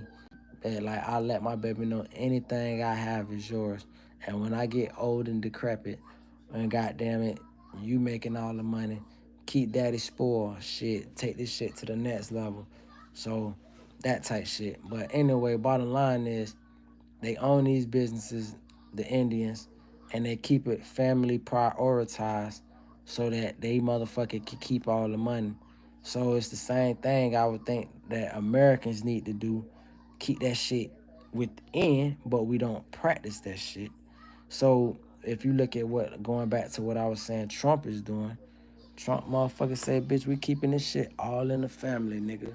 Wife, son-in-law, sons, Joe Biden, my sons, fucking everybody. Only person I didn't. It ain't even. George Bush got a fucking niece who works for ABC. Been working for Good Morning America for fucking for the I think Jenna Bush or Jenny Bush. It's so many. It's other Bushes that's in the media. Like I'm talking about like this. We people rag LeBron, and as a Laker fan, I thought it was cool that he got to get his son, but I didn't want it on my team. I'm like, bitch, we need roster spots, nigga. This shit ain't for like. And I think Bronny Jr. is a credible personality, credible, humble child. And I'm always remembering small shit like, I'm finna get off subject. When Birdman's son got a watch, he got a watch. I don't know if Ronald Sloan, his brother, gave it to him, but baby brother gave it to him, but he gave him a watch. I don't know what birthday. I think Sweet 16. And all the gifts, I think Jit had got like a Ferrari, all that shit. It was like when they used to do my Sweet 16s and shit like that. And Jit was so happy about the watch. Yeah, it remind me of, I'm always bringing up shit because I'm full of fucking trivial fucking shit, unuseful information. I'm an encyclopedia of unuseful information. When Steve Harvey was doing Family Feud, and he was talking to somebody, asking him a question or talking about something. Maybe he was on a show, maybe in one of these late night shows, and he said to the white guy, because one thing Steve Harvey respect has always been money. He said, man, I don't know if you're talking to Jay. He said, man, you been rich for so long. He looked at the nigga like, bitch, you got that old money. Bitch, you was a millionaire in the 70s. Like, to niggas that got their money up over 100 million, they find new shit to be impressed about. It's like, and which is impressive. It's like, nigga, you was that rich then. You still rich now. You was able to, like, being rich in 2025 ain't being rich in 95. You know the shit them niggas got the experience that we might look at as basic now, but them niggas had been did it. Like drinking mimosas and like motherfucker not happy to drink a mimosa or just finding out or bitch gonna hear this shit and go Google what's a mimosa. These niggas, I remember drinking a mimosa on South Beach 2005. I remember seeing Jada Kiss that same year. Cause I respected that. He was on South Beach and he was way in front of everybody. His whole like when D Block them popping and shit, he was in front of all his niggas. Now he did have it wasn't like he was alone, but he was a good distance. Like if a nigga wanted pressure with him, they could have ran up. He was out and comfortable and chilling. And I remember I was with my brother and them, and I said, aha! And shit like that. You feel me? And so I thought that was dope. And nigga had them loud and shit. And so I'm making a point. Oh yeah, so but the next morning, mind you, and that same night, after seeing him, I see the nigga who played for the Seattle Supersonics, because this probably one of their last years in existence. And it was their center or whatever, tall ass nigga. Had a bad little bitch who went at the restaurant. And then I end up the next fucking morning, breakfast with Funk Master Flex side chick, dog. It was funny, but this shit all matters to me because this shit was memories. It was me trying to like, it was my first time on South Beach. It was just just trying to live life and trying to be like young niggas try to be now, which is rich. When I was a poor ass nigga working at Church's Chicken and selling weed, but you couldn't tell me shit. Bitch, I thought I was that nigga. And so fucking living my life. And the next morning, when we was drinking wine, they had mimosas, we had red wine, we were mixing it up. And we had the best pancakes I had ever tasted in my life. No syrup needed. Sweet pancakes, like the syrup is inside the bitch before McGriddles and shit. But it wasn't no syrup, it just was sweet with these perfect fluffy eggs. It's just as dope as fuck. And we sitting, we drinking wine for fucking breakfast. I'm 19, dog. Like, nigga, like, so I say that to say that's what motherfuckers respect. Bitch that's just been doing it for so fucking long and they never fell off. Nobody, like, when a person that fell off come in the room, I ain't talking about fall. Like, you could be a person that's not, like, let's look at Plies. Plies, in the music realm, fell off. In the cash world, he's still the same nigga. He still get to live his life because he's always been a smart guy. So it's about making, and understand, let's go back to the baby point, Birdman shit. He was an old nigga when he came in the game, relatively. So he had an understanding already. Well, I ain't finna do what these young niggas do. Y'all niggas spending advancements on that. Sight. Nigga, this money going straight into property, nigga. Straight into some equity, nigga. Assets, nigga. Shit that niggas don't be wanting to know or talk about. And the other part, now I'm finna get a little joke session. I promise, boy, I'm holding this up a little bit, but daddy gotta have a little fun real quick. Finna take me a shot, pop a little jokes, and then it's a wrap. I love you. You know I love you with all my heart, boo-boo. Hold on, let me get my baby a heart right now. My 42 and 44 and he's Ha ha! You're welcome, boo. I like that. So, boom. Fucking, end up down, dog. It's like, oh, damn, I had a fucking point. I lost that shit going to the fridge. Damn, I say the nigga, oh, I said I'm gonna pop some jokes. Fuck all the rest of the shit. I'm done talking politics. I ain't got enough politics done talking about. Well, I ain't got nothing else to say. But yeah, let me see. Was that the news cycle that I seen that I was interested in speaking on? Yeah. Oh, that's what I wanted to say too, though. Like I was saying earlier, ain't none of these black celebrities got our fucking back, bitch. Them niggas gotta watch what they say too. I'm the type of nigga I could be critical of a nigga to say that and still respect them. I would hope that if they ever see this clip, they get out their fucking ego and say, that nigga right, bitch, I can't say anything. Bitch. All the niggas gotta watch what they say. If a white rich man gotta watch what the fuck he say without getting canceled, you don't think a fucking rich nigga gotta watch what he say? Are you kidding me? What kind of world you live in? So these niggas ain't gonna never be able to, maybe on air, say shit that go or coincide to what we feeling or thinking. They never gonna be able to do that because not part of their contractual agreement. Niggas gotta understand that, and the sooner we understand that, we can understand we the leaders. You feel me? We the leaders, not the motherfuckers we listen to in the morning time on the radio, or fucking bitches that be in front of cameras, or the Dr. Umars, or the rest of these niggas. We are the ground level niggas.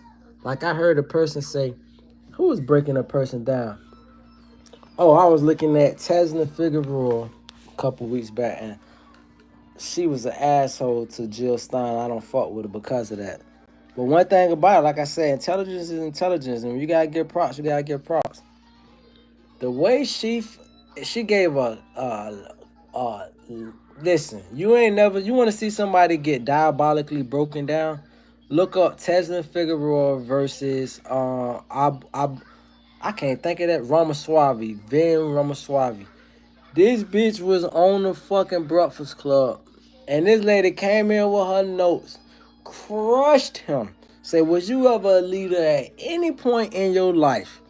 What did you do that wasn't for self? Just fuck this whole crew. Hey, Trump didn't need to fire him. Like, Trump could have played that tape back and said, you let that nigga do you like that? Come on, for real though. You let that nigga do you like that? Yeah, get the fuck out of my office, bitch. You let that nigga do you like that. I'm surprised he didn't walk out of the office with a towel wrapped around. She literally undressed the man.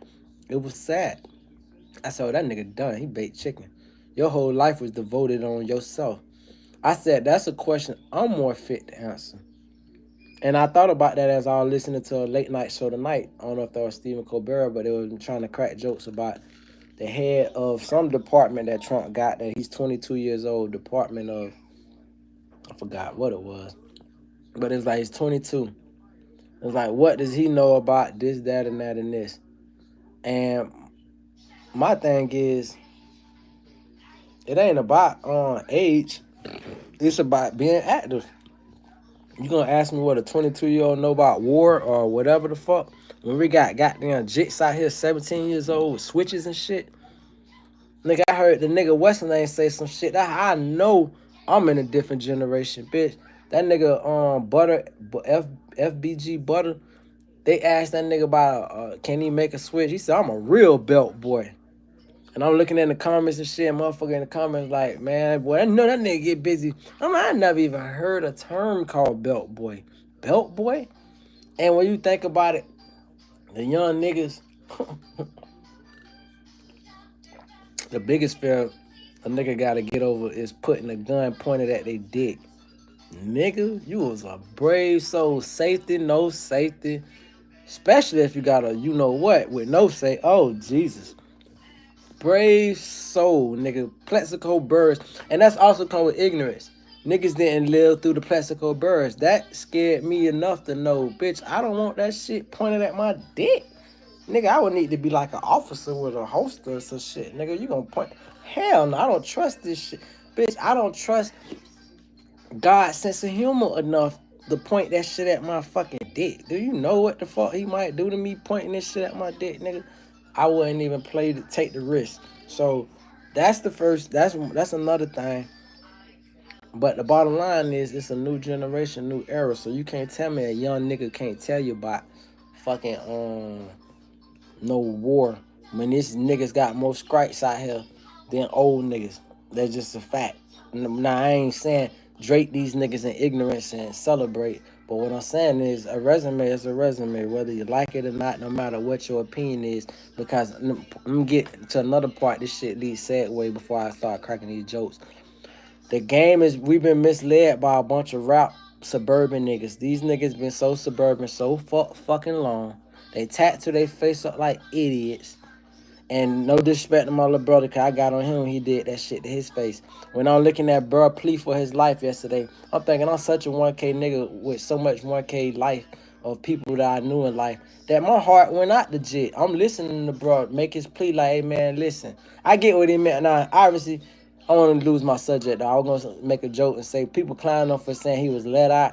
If the nigga had to cut the water supply and the whole news introduced him and they say we gonna send him to jail because he let the inmates out, well then how the fuck the nigga wasn't let out? He was let the fuck out. If you gotta cut the water supply, nigga, he got let out. He ain't got let out through the fucking door, but he still got let out.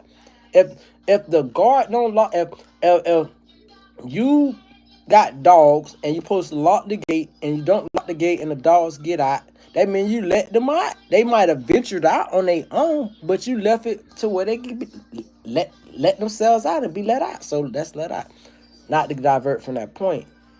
His face littered with tattoos, and when you gotta come to the camera and excuse your tattoos in your face because you saying I know it's an image then that means you was looking for something when you got it. You wanted to put confuse motherfuckers or intimidate motherfuckers, so you tattoo this shit all in your fuck face. This is what's supposed to be your prize, bitch. This is what your mama made, your daddy made, bitch. You supposed to be so proud of that shit. If I was a millionaire, I'd spend to get that shit out my fuck face, bitch. Only thing supposed to be in your face, like I always quote Fat Joe. Bitch, every nigga in my clique got a scar on their face, bitch. That's your decoration, bitch. That bitch, real life war wounds, bitch. Real life battles, bitch. Everything got a stir, nigga. Everything got a stir, nigga. So that type shit. All that other shit, tattooed on me in a motherfucking thing. That shit remind me of. Do I really want to tell us? I'll keep that back. But it just say I done seen that just say I know a guy that told me a story of back in the days when all these niggas used to come and they'd be locked up and they'll come in with their dress and their gold teeth. And these niggas look mad intimidating. You would be amazed what dreads and golds used to do for niggas back in the days and still can. It got you bitches, it got you clout, it got you intimidation. When I think of dreads and golds, the first image that comes to my mind is Edrin James. I'm from an area where everybody wanted to look like Edrin James, mouth full of golds and dreads. So, boom, fucking, it got you all these things. But what you start to learn is the image, because there was an image that people associated with drug dealer, money, gangster, thug. And that's what the women wanted. So niggas was chasing that image like they still do in their own form today. The only difference is once you got in that facility with other niggas who really are gangsters and thugs, not everybody got dress and goals, and they're gangsters and thugs. And so those dress and goals got the dreads got cut first day, and the goals, if they weren't real, got snatched out. Ain't no plates accepted, nigga, snatched out. So now you're a regular looking ass nigga, and in places in Florida they snatch goals out. Hashtag late Butler. So fucking goddamn point is now you're a nigga with no goals, no dreads, no image. This is before the tattoo face shit. So now, motherfucker, you're just a human being that either you hard or you not. If you soft, you finna get your formerly having dreads, gold teeth ass whoop. And if you tough, you can make it. Same thing with the face tattoos. Now I'm gonna make it go back to the face tattoos. Niggas think that shit supposed to be intimidating and it's just goofy. It's goofy. I don't even know how else to really say this shit. I thought being cool shit was when I was a jit. When I seen Deuce Deuce in that movie with that shit and the nigga got them little stars, I thought, oh, that shit gangsta as fuck, bitch. I ain't gonna lie, I thought that shit. And when I seen Johnny Depp in the movie Cry Baby, I thought that shit was, oh, that shit dope as fuck. But that shit, oh, I'm gonna just cover my fucking face. What? Your face is not a fucking poster, nigga. Cover your neck, cover your chest, cover all the other places. Let a bitch look you in your eyes, your face like a man. You feel me? Type shit, like that type shit. So I say that to say the game was littered by niggas that wasn't being true to who they were. And these niggas led a lot of niggas to the graveyard. Meanwhile, they went back home. You feel me? Let a lot of babies, your brothers, your sisters into the graveyard. I watched Jit check bruh from O Block. Bro went back to O Block. I can't think of his name because all on younger than me, but he went back. And the Jit posed a valid question to him. Jit say, bro, what was y'all niggas with this pushing peace shit when y'all was slinging that on and we was little niggas being terrorized? We was scared to come outside because y'all big niggas was out here slinging on, nigga. What was that pushing peace shit? Damn. So the nigga kept it 1K. He was like, yeah, you right. He said, second thing is, nigga, if you pushing P, take down all that shit that you glorifying about murder and this and that. Lose all of your clout, because that seems to be the engine behind this shit is motherfuckers want to... I'm going to get off... No, I'm going to stay on subject, then I'll go back to real quick. We in a time frame where motherfuckers want to self-snitch to make their life so fucking rough to sell a record or get fame or whatever, notoriety. When the reality is, motherfucker don't know a rough life. Rough life is you drink yourself to sleep. Rough life is you cry yourself to sleep. That's a real fucking... I'm talking about you could be the hardest nigga, but the nightmares is it ain't nightmares, it's daymares. It's in your fucking head while your eyes is open, fucking playing in the fucking loop. All the fucked up shit. As you smile, as you have great times, the awful times is always dormant and right there, ready to come to the surface, and you can fucking cry anywhere or spaz out if a motherfucker hit the right button. But it's very buried and nestled, but that's pain. Niggas don't be having no real fucking pain they went through in motherfucking life. and they act like they had these rough ass lives and they suburban people. So the supplement for their lack of hard life, they go ahead and tattoo they fucking selves up and talk ignorant as fuck. And these niggas be talking like scholastic motherfuckers behind the scenes. These niggas know how to get deals done. Like, it recently has come to my attention that I possibly could have a disability myself. And I said to myself, bitch, I'm the last one to find out, because my ego been so big and I don't want to find out, because then I'm going to start making excuses for myself. That's why when my old girl be like, man, you know your baby got a disability. Why you go so hard? Like, why you, I forgot what it was we was talking about, and I was trying to get her to grasp a concept. I say, cuz, that don't mean my baby. I said, don't. Well, first I brought my baby mama. I said, so what's her excuse? Then my mama was like, oh, well, she's a grown woman. I said, what you think my baby gonna be one day? A grown woman. So she gotta learn this shit at some point. Like, obviously, you can't fucking unlearn a disability. There ain't no such thing as you can learn your way out of a disability. But you can be taught. You can be taught. This is about awareness. Look up when we go places. Don't put your head down and bury yourself in the phone. Be aware. Don't be smiling in everybody's face. It ain't no smiling in everybody's face type of situation. This, that, and this. Everybody ain't your friend. Oh, I tell it all. Everybody ain't your family. Everybody ain't your friends. This your real family. We start off by calling family of what was blood. Everybody else, we love them. We love them like family. But you gonna know who your real bloodline is. And just because it's your bloodline don't make them the greatest person. I'm just saying, all that wishy-washy shit, in order to, I guarantee, I don't know if white people play like that, but I guarantee they just look at the Trump kids. They homeboys ain't going around saying, hey, I'm a Trump. Eric Trump, Donald Trump Jr., and Barron would drop one of their friends if they go tell a motherfucker, oh, that's my brother. Bitch, I ain't your brother, bitch. You know my brother named Eric and Barron, bitch. You crazy as fuck. So, because the name means something, they don't even play like that. So I don't even play like that. Like, don't get it twisted. Like I said, a motherfucker can love you like it's a person I really love in this earth. I gotta get over some emotional, mental shit, and hopefully we can hang out one day and have a good time, pop our shit. But at the end of the day, this person is not my blood. But you best fucking believe, bitch.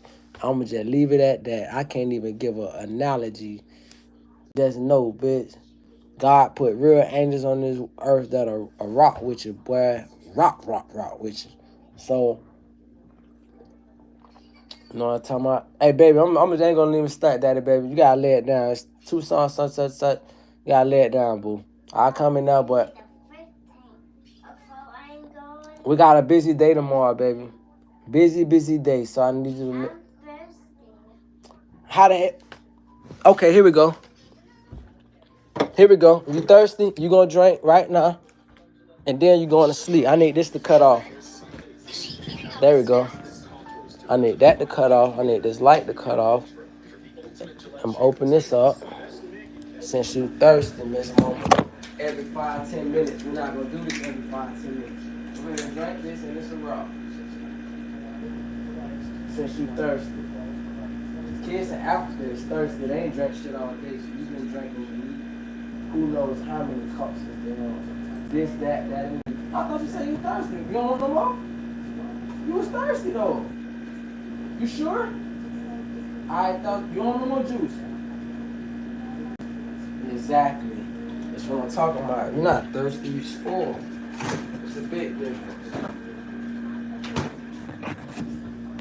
Let me take this phone, let me take this tablet, sleep time.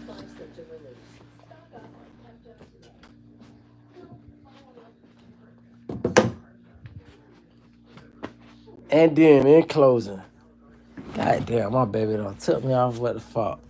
Oh, son. Oh yeah, so it's the teaching and shit just like that. Now, don't get me twisted. I'm a hypocrite in certain areas. My old girl want me to make my baby go to sleep at a certain time. But my baby already spoiled. Like she don't want to go to sleep until I go to sleep. And I've been trying to teach her I'm not finna suffer every night and go to sleep early just to make you comfortable and try to sneak up and shit and then get back up. Like, cause once I'm out. Let me load or let me chill. This time, if I done my daddy duties all damn day, after 10:30 should be my time to chill. Now I know why adults sat fucking and I'm gonna get into those subjects too. I'm so green on a lot of shit. I'm gonna just get off all this other shit now for the second hour. Talk about this shit.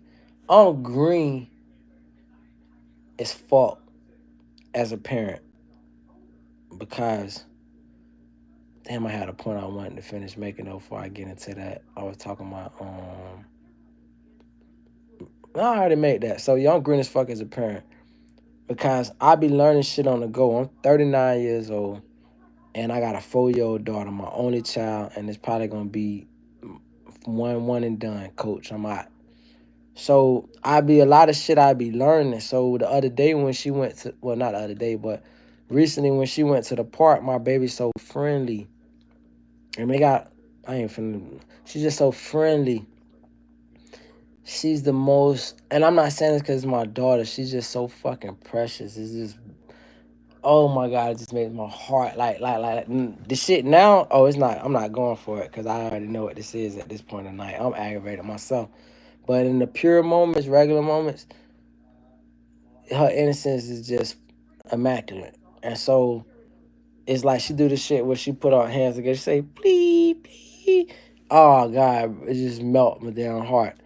And but the thing is, so my baby go up to a group of kids and she got autism and shit. And so, well, I hate that word, normal. What the fuck is a normal?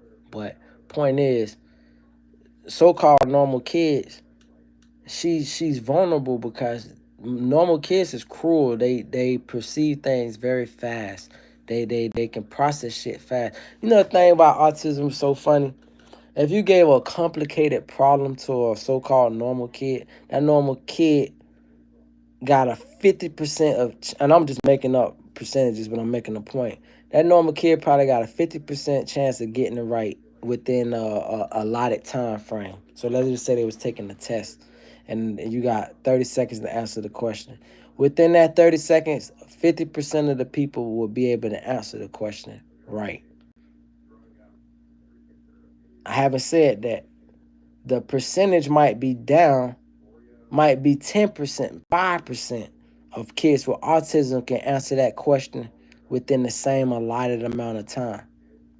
But if you gave 5 minutes, which is overly excessive to answer one question, but still, if you gave 5 minutes to that kid who quote unquote supposed to be normal, let's say the percentage goes up instead of 50% getting it right, 65% get it right.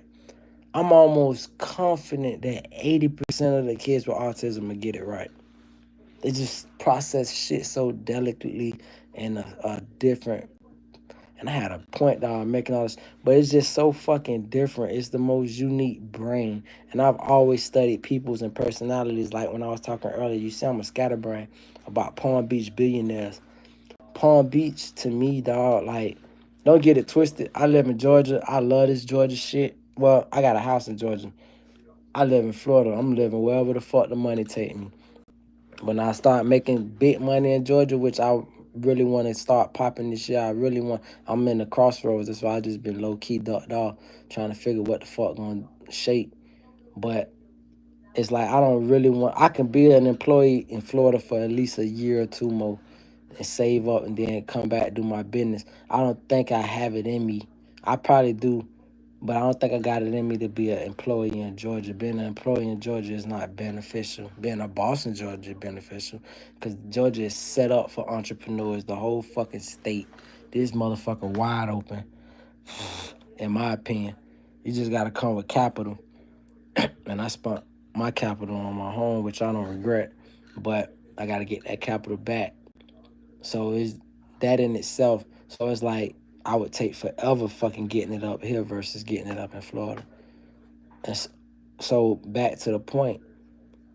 Once I get to where I want to be, and I'm able to do the things I want to do, the raw shit, build my fantasy, fucking it'll never it'll subdue me for at least from 39. I can see living here to 55. I can see, this is the crazy part. Like, life got so many stages.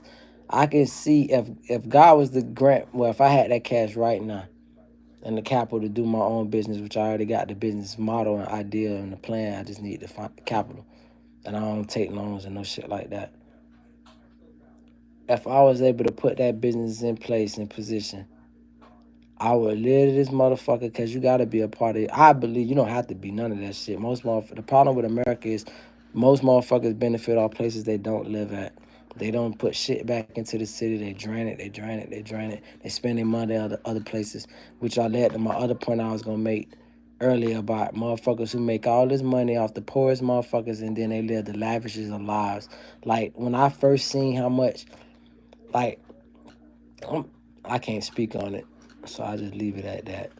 But it's motherfuckers that make money off the poorest peoples, and then you go see how that person living, and you see a motherfucker spent $30,000 on a window, one fucking window, 30 bands, or a motherfucker upgraded their kitchen for 40 grand, and you like, bitch, 40 grand, nigga, that's a big down payment on the house, and that just upgraded their kitchen.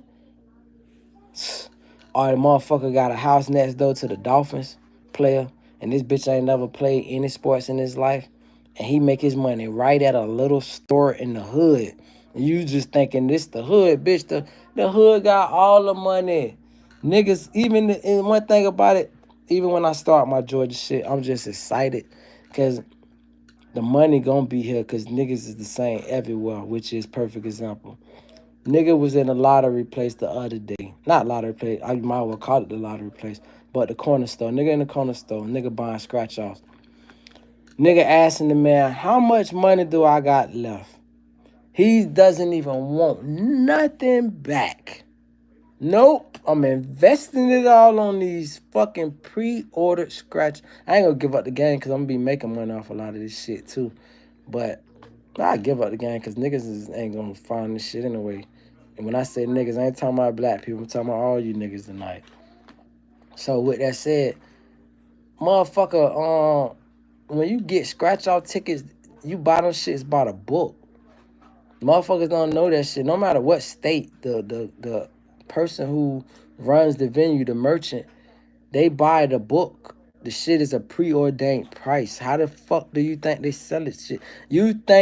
I think people are stupid enough to think that they go to a place and buy scratch offs, and the person who's selling the scratch offs just got the shit for free from the lottery. No, bitch. They buy them tickets. So why would you think I'm gonna sell you some scratch offs for you to hit for 200,000? There's let's just say each roll carries $200,000. If each roll there's a chance for a person to win $200,000, then guess what? Why would I be getting this shit for $200? Why would they be selling me the whole roll for $500? Ain't this bitch worth $200,000? I could buy this bitch. If that's the lick, then I can buy me a roll for $500 and just let somebody who knows somebody come in and let them get the whole fucking roll until they hit. But the reality is that never would work. Why? Because motherfucking each roll is designed to not have much. You're not gonna make that person. Let's put it like this: if I bought this roll for $800, if it has a retail price, you usually have it at the back how much the roll is worth. At the scratch offs, tell me the whole roll. Let's say out of the scratch offs, because the dollar tickets carry the most tickets. And then the more the price go up in the tickets, that's the least amount of tickets. So the $100 tickets, you probably get like 100, maybe 80 tickets to 100 tickets. $50 tickets that cost $50, you might get around the same. And then when you talking about the $20 and the $10 scratch offs, it goes up in quantity. And then when you talk about the dollar scratch offs and the $5 scratch offs or the dollar scratch offs, you can forget about it. Them bitches go up to like 180 tickets. With that said,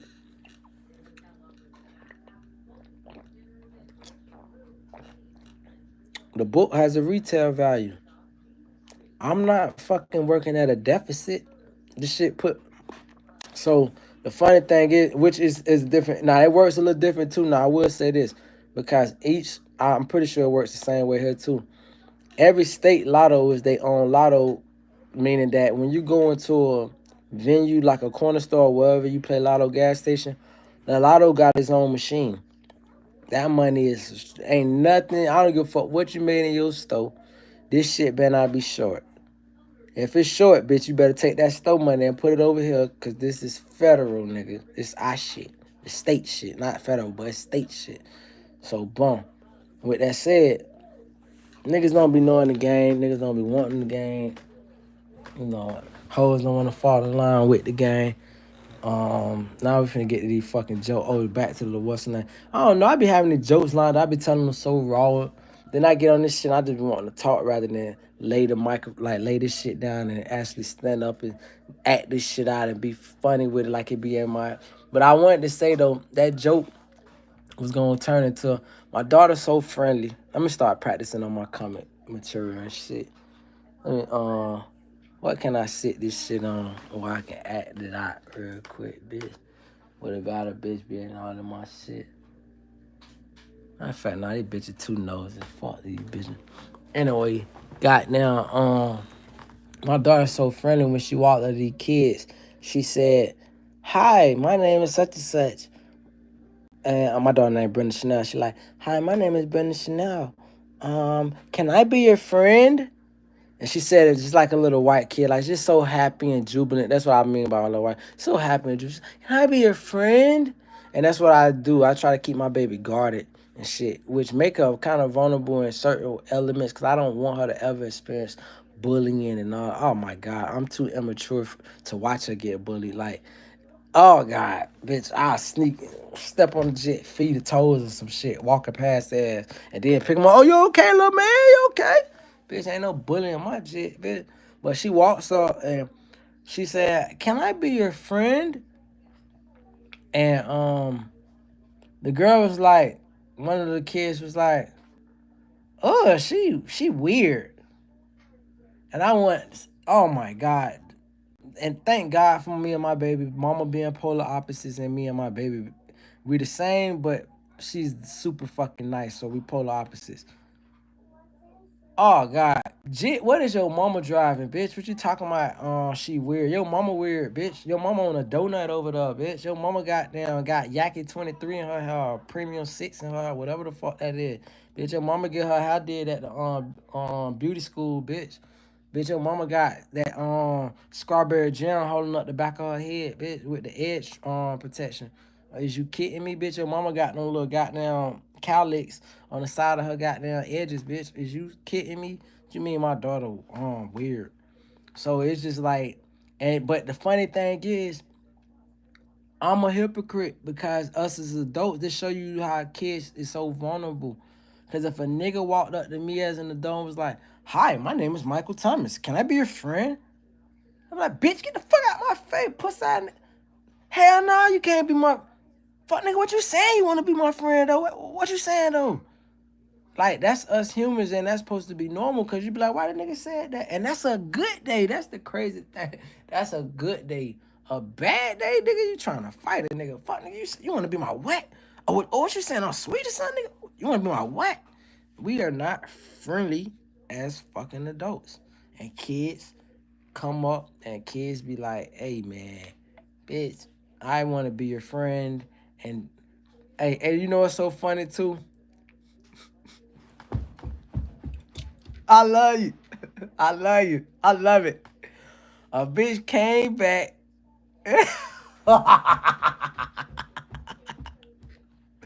That just made my night. I feel so good. You just woke me up. A bitch just came back after an hour and such and such and said, "Bitch, me take my life back." I love it. I remember one time I went to a nigga live and they was saying something. So I said, you know what, I feel guilty. I'm not following my rule. I'm watching this nigga live. My rule is if you caught now don't get me wrong, if it's a short and I watch the whole thing, I don't like it, I ain't entitled to. I just want to see how this shit went. If I liked it at the end, then bitch, okay, you know what? I'm definitely gonna like it before I leave it. Or even if I forget, I'm gonna get 3 scrolls down and be like, oh bitch, I gotta go back. I gotta like it. I'm dedicated to giving a bitch they props.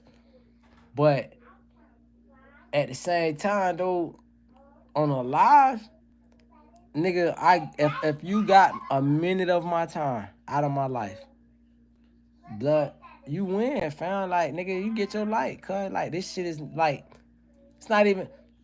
I remember, you know, they don't have street performers no more, but street performers, dog, when they be rocking that shit, you gotta drop something in. I hate the motherfuckers that stand and watch a street performer and then they just walk away, and other motherfuckers don't even be really watching the performance. I know that street performer loves his craft being accepted, but I know he appreciate more the bitch dropping $1 in that hat. That's what the fuck he care about. Who dropped $1 in that hat? He's one thing about the they the most talented motherfucker. They rocking, and they keeping the eye on that goddamn hat. They know everything going in the hat. Because my baby is going in right now. But that's the thing though. You see, I love it. Her happiness and her spirit, like, and that's what I was talking about too. Like, I don't know, I love this shit. This shit like so therapeutic. Cause I would think about like the little young lady from earlier today I was talking to. I ain't never finished that point. I got off the phone with her and I got on. I've been feeling this way for the last couple years. I can't help it no more. I don't be trying to brag when I be in a conversation. I say I think what happens is you say something that's unrelatable to a person, and they can't relate to it, and they think this nigga think he's stunting or something. Cause I noticed the chick after we was on the phone, she would start saying to her kid, she like, go get that out the basement for me, trying to like let me know that she got a basement, this, that, and the third. Part, I'm not saying she was trying to do that. I'm just saying I started noticing like, look, and mind you, I am who I fucking am. Like the Bible's, I am who I am. I got so far to go in life as far as what I want to do. I haven't touched the tip of the. I don't look at it like, oh, you gonna blow up off of YouTube and you gonna fuck no, hell no, bitch. I just watched somebody say they scream. I don't know if that was Snoop or something. Nigga scream million. That shit was disparaging to hear as a regular motherfucker. Bitch sold down $1 billion in screen and made 9 bands off 1 billion screens. Bitch, the fuck, nigga, when I'm supposed to get off 5,000 views or 10,000, kiss my ass. So, all in all though, it. But I don't know. It's a unique thing. This woman, I thought we got off the phone with each other. She never hit me back. I said to myself, I ain't gonna do it like I do it to a big city chick. Big city chick, you say you gonna hit me back, block. We ain't never gonna see each other no more, baby. This shit too big, too much women, too much opportunity, too much. And I could do that right here, cause this shit is big enough city to where you could really be living like a whore if you got your shit together and having a great time. And that's another reason why I ain't ready to like I love when my baby with me and not and my other family members care, my trusted family members care, because it's like it keeps me grounded. I don't misbehave. My daughter wasn't with me, I would be just be honest. At this point, I got so much confidence in who I am as a man. I got so much positive reinforcement as to whom I am that I don't have to and I'm gonna make all this shit relate. This girl so I'm gonna make all this shit relate. I don't have to going back to people with like shit in their face and shit trying to be shit that they ain't. It ain't never been cool to play like a dumbass nigga.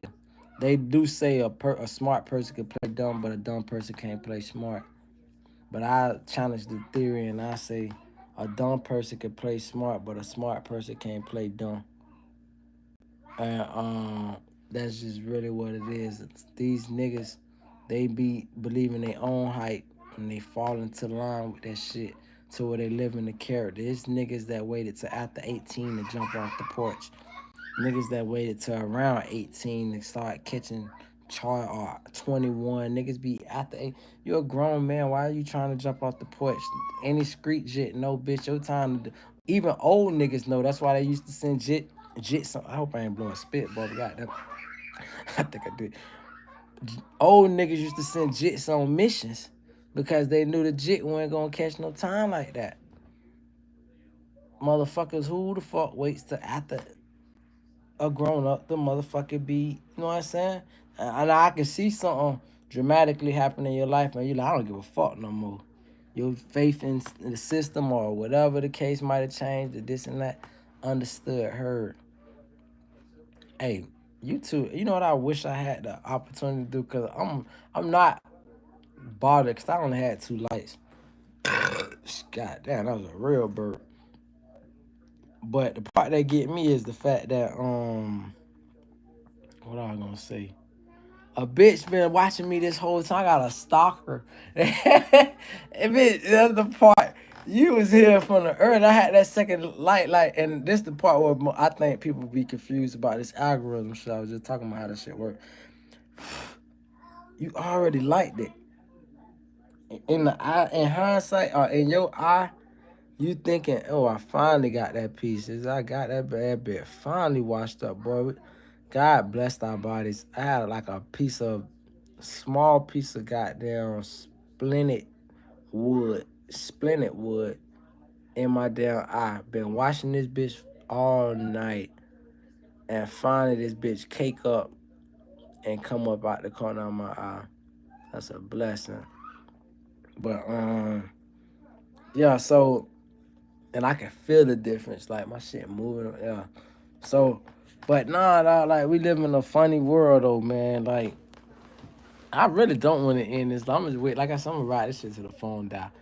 We live in a funny world. Let me talk about some of my shorts toward the end though. But I want to say though, niggas is so sensitive, dog. Or niggas don't run shit but each other. Niggas need to grasp that concept. I'm glad this toward the end of the video because people only like to catch beginnings of videos and the endings, not the middle. Niggas don't run nobody but each other. Niggas is gatekeepers to each other. When we call Puffy a gatekeeper, which he definitely was, he blocked niggas. He ain't blocked nan cracker. He blocked crackers trying to be niggas. He blocked crackers that is money is predicated off of niggas, which a lot of crackers money predicated off of niggas. But I'm talking about in the sense of the ones who needed the black acceptance, like a 6ix9ine type shit. 6ix9ine needed the black acceptance. Once, you see how Gunna was able to snitch or not snitch or whatever they say he did and survive it. He's a nigga. So more niggas, don't get me wrong, that can fuck niggas up. Like, I'm gonna make a point. So Jit out of Philadelphia, I believe that was blackballed by the crackers. Now at this point, mind you, everybody been niggas all night, but I gotta make distinctive. I make distinguishments tonight. Right at this point, crackers is like, oh God, he's gonna kill our pockets. Bad investment. He's not accepted by the streets. Get this nigga out of here. And you just think about Bobby Smurder being viral. To me, this is the nigga that had the hottest song ever. And I'm gonna go on record with saying fucking. Before I get crazy with it. Let's say arguably, cause it's gonna be other New York songs. I like that Jolly One from New York shit. That was my shit. But I know I'm wearing Chartley big. But that Bobby Smurder shit, hot nigga, was the craziest shit to ever come out of New York. Outside of Triumph, when I seen that video, cause that was the first $1 million video, longest video, all that. It was Hype Williams. It was everything that was surrounding. It had intangibles to it that was like, bitch, this shit is 12 niggas spitting their hearts out. But and the memes, this is why I'm hot was big. talking about big New York records that was like some New York shit, but it just translated to the rest of the world. Bitch, ain't nothing I did hot, nigga. And to think, this not only to follow that up with that mafia niggas, which assume still got a threshold of some kind of power, can respect. This nigga never ratted. Niggas want to talk like they monsters and shit in New York. Niggas like to talk like they Italians in New York. So they respect the Italian culture. So nigga never ratted. You know what I'm saying? Niggas love that shit be annoying me too with niggas in New York. Niggas swear they fucking Italian, nigga. You just a nigga, cuz. You was a nigga who people was down south went up top. But that's another story for another day. At the end of the day, never ratted. So, but when you think of Bobby Schmurder, you think about this nigga with no crackers sitting around the Last Supper looking table, watching this nigga twerk for them on the fucking thing. Hasha, hasha, hishi, hishi, hasha, husha, bitch, bitch, bitch. If that's the case, I would have shook my dick in one of the whole face, bitch. You finna respect me, bitch. So, you know what I'm saying? Part of my language. Bottom line is, that shit damn pop like that. And I had a point I was gonna make to say all that. Y'all know these points I'm making. I'm just losing the points. But that was the shit with, you know what I'm saying, Bobby. And it's like, God damn, cuz they did that nigga like that. So, you know, I hate to make him the butt of my joke because I wasn't talking about Bobby Schmurder. I got a lot of respect for the man that he is and how he happy and living his fucking life. But I'm just saying, oh, that's the point I was making. The labels want the crash shots. That's the marketable shit. Bobby didn't get out on no bitch crash shot shit. 6ix9ine couldn't stay in the game despite talking big shit about so many niggas because he no longer had that nigga voucher.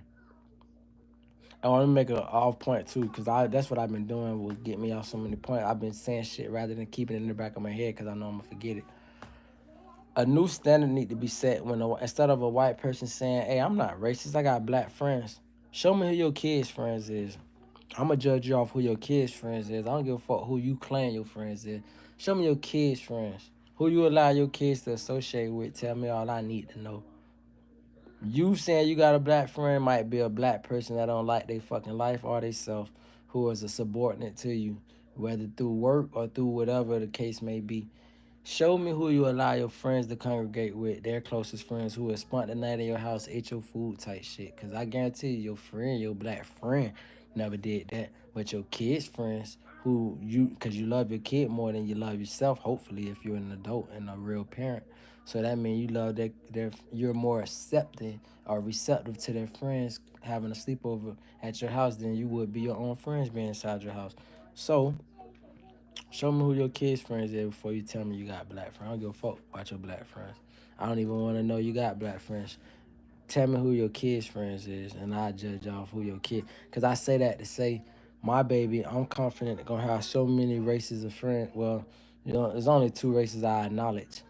So fucking my baby gonna have so many ethnicities if she's in that culture or whatever friend, cause she's a universal adjuster. She's her genuine spirit of peace and happiness that she brings, that she's cloaked in, make kids want to gravitate to her. I think about my niece. When I had my daughter, first thing I thought about was my niece because my niece had so much swag ahead of her time. Girls used to knock on my sister's door. My niece named Deja. You feel me? They be like, Deja, Deja, is Deja, huh? All the goddamn girls come for Deja, bitch. She grown now, my niece, but I'm talking about when she was a jit. When she was a kid, bitch, the girls used to line like it's gonna be 100 knocks on the door. All the girls want to know, can Deja come outside? They don't want to make no move, and that's how I knew my daughter was going in that regard. Of such a great personality, like I don't watch her pick up. Like it's so funny, cause people. My baby is unbiased, but she got her preferences in playing. She like playing with white kids for one reason, I believe. Only one reason. A lot of the educational tools on the phones and shit be white guys, white girls, white kids based on white. We've been growing that doing that since we was kids. Our favorite cartoon characters and heroes and shit was white. Cause bitch, that's what they gave us, and that's what we still got. Even though we got more variety, like Gracie's Corner and certain shit like that, you still got the majority. Or you got Miss Tina. Shout out Miss Tina. Goddamn, dude, Miss Tina got a man. Somebody need to hook me up on Miss Tina. No, Tamika. That's her name, Miss Tamika. Oh God, bitch, what is to Miss Tamika? Anyway, um, so we got lack of diversity in that regard. So we don't have that. So when she see the little white kids, and I looked at it too, and this is stupid as shit. I'm acknowledged that it's ignorant as fuck. But in my man, I'm like, yeah, baby, go ahead and blend in, cause get ready for me to afford you a new life. But let me tell you the risk of that. And if you're a black parent trying to afford your kid a new life, you make all this money, you bust your nigga ass to get your baby out the projects. You bust your nigga ass to get your baby in the suburbs, and then all of a sudden she don't want to date no black guys. Bitch, that you didn't bust your ass for that shit. I hope not. Nigga, it's the whole name of this game is about getting wealthy and keeping identity. What good is the man to gain the world and lose his soul, bitch? Keeping identity. Too many niggas done made it and forgot they was black until they get their humble pie. And then they go back reaching down to the black man like, hey, nigga, I'm black again. No, nigga, I thought you was green. So, you know, that shit right there, it's so I say that because I last weekend my baby was chasing a little white boy all around the trampoline park and shit. And I like to think in my head, part of it was the fact that he had long ass hair. And I think my baby thought he was a girl, like, because he got long ass hair. But when we got back to the crib, she said, I played with the brother and the sister. So you do know this was a little boy, even though I told her stop chasing the little boy. And at one point, it was so funny. That's why I say, like, you learn yourself and you got to always keep learning. So my baby keep chasing this little white boy all around the damn place and shit. And he got the energy, so that's another reason why I think she chasing her, because he's got, like, energy. She already done chased the little girl. The girl already done ran to her mama like, this little girl is crazy. So my baby chasing the little white boy now. They on the trampolines, this and that.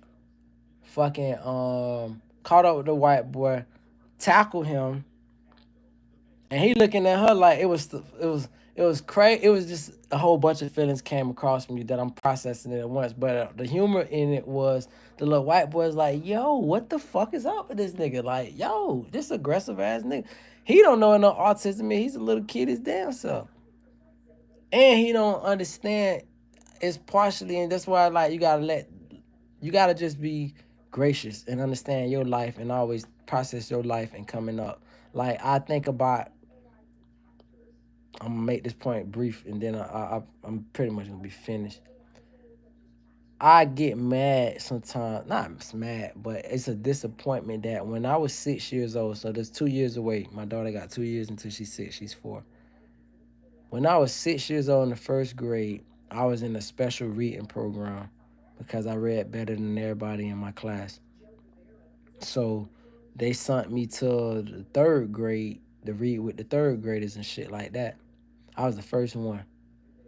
So that was in first grade. First grade I used to read with the third graders. So by the time I get in the second grade, Miss Achenbach class, it's this white girl named Ariel, and I can't remember the other. I want to say Katie. Shout out to Katie, man. I hope Katie doing good. But anyway, Ariel and Katie. I was the first one to make it into the second book. We had like three books of our literatures, whatever, that we had to make it to. Three books. I remember it was the green book, the blue book, and the red book. I know the green book there was four books. It was yellow, green, blue, and red. Or yellow, green, red, and blue. One or the other. Red and blue was the top ones though. Yellow book is intermediate. You barely can read. You struggling through that bitch. Project babies all day on the yellow book. Bitch, you can almost tell who in the yellow book off of what they got on. Bitch, the small ponytails to the side of the fucking head and the edge of the head that barely, with the edges hanging out because it can't fit, with the little rubber band dangling and holding that shit. Yellow book. Jit got holes in his shoes. I'm from a Popo era. Yellow book. It, and then the green book was the majority of the class. which was regular start off level, but yellow was below level. The red book, I want to say they just call it for sake of saying it. The green book was the upper level. I was the first one to make it to the green book. Then the two white girls made it to the green book shortly after me. I ain't never even probably do the regular book. They started me at the green book because they know I used to come to third grade to read, and now I'm in second grade. So what the fuck this green book is? So boom, I'm on the green book. The green book. Now my goal is because now you got people from the yellow book moving up to the no, my bad. I'm on the blue book. You got people from the yellow book moving up to the green book. So now the two white girls, they done moved up from the green book to the blue book with me. So I'm like, damn, they done caught up with me, bitch. All right, whatever. I'm feeling good, bitch. I'm tied up with two white girls, nigga, bitch. And we smarter than all you niggas and crackers, bitch. Okay, whatever. Goddamn, these white girls done moved up from the blue book that I've started in to the fucking red book. I ain't made it up to this fucking red book. But ain't nobody else made it to the green book. But these niggas who been on green look like they getting close to making it to me. So my point in saying all that was I was competitive as fuck. Oh no, that wasn't the point of saying all that. The point of saying all that was that private time with that white girl Ariel and studying with her, even though I was 6 years old in class, not supposed to have them kind of feelings. You always feel like you're an adult your whole fucking life because you're making decisions, doing adult shit down there like you're an adult, not knowing that you're just a kid and won't view yourself as a kid until you really as an adult. And you be like, damn, I was a kid. But the point is, white girl give me her picture. I go home, put the shit in dirty clothes, the pockets I had it in. I'm still like that to the point this day, leaving shit in my pocket. My mama washing clothes. She go through my clothes. She find the white girl picture. Snatch me up by the fucking collar so fuck bad. Oh God. You better not never bring no white bitch home to me. I never ever forget that shit. Put the fear of God. Well, she already had the fear of God in me. So at that point, it was just a real affirmation. Like no white bitches. Say less, mama. You got it. Spent my whole life like that. I ain't fucked my first white girl till I was 19 years. Let me make sure I ain't lying. That's a lie. Till I was 15 years old, bitch, or 16, which was late because I been had already been fucked. So it was late. And even then, I was spook fucking her because I don't even want to, I'll tell that story for another time. So, um, to this day, if a white woman look at me, I'm not in no fear of no cracker. No cracker gonna make me, I can't look at your bitch and y'all rate that bitches for years and years and years. No, I'm scared to look at a white girl still because I can hear my fucking mama in the back of my head. Not that that shit would mean anything, not that she would care. She's changed her position since then. But that shit don't matter, lady. You embedded me with that motherfucker. No white girls, no white girls. I stood on that shit for you.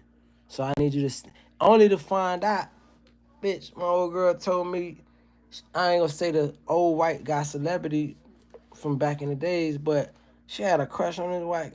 I'm like, don't tell me no shit like that when you the motherfucker that ripped up the white girl pity time I don't never bring no cracker home to you and you got down, you had crushes on these crackers in the 70s and 80s and shit.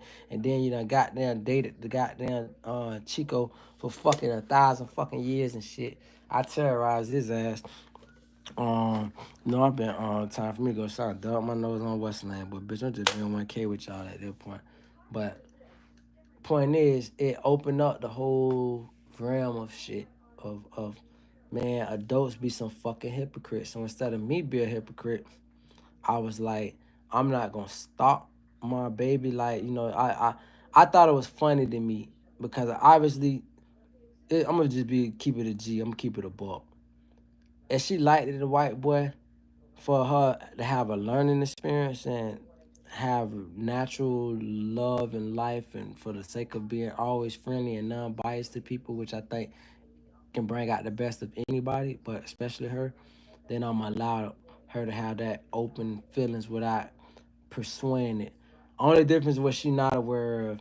I'm just a black nigga in a white man country, not a white man world, but a white man country. I'm a nigga riding in a stolen car with a cracker at the wheel driving. I'm just trying to get to my destination safe. We in a stolen country. Cracker get to do what the fuck he want to do, make up whatever he want to make up, and put all the odds against the nigga, and even still, I achieve what I was able to achieve. So just by that, I would be highly disappointed at my baby thing, cause I done seen black girls, met black women that have met white men that done used them for their money. I know that shit is a hard concept for most people to grasp. A white man using a black woman for their money. You must ain't never heard of Stacey Dash, but that's another subject too. Bottom line is, fucking, it. I can't imagine it. Like I can't imagine my baby meeting a black kid one day and him thinking that because my baby owned the house that he got it made. No, nigga, I bought this shit. I bust my ass for this shit so she could be in position.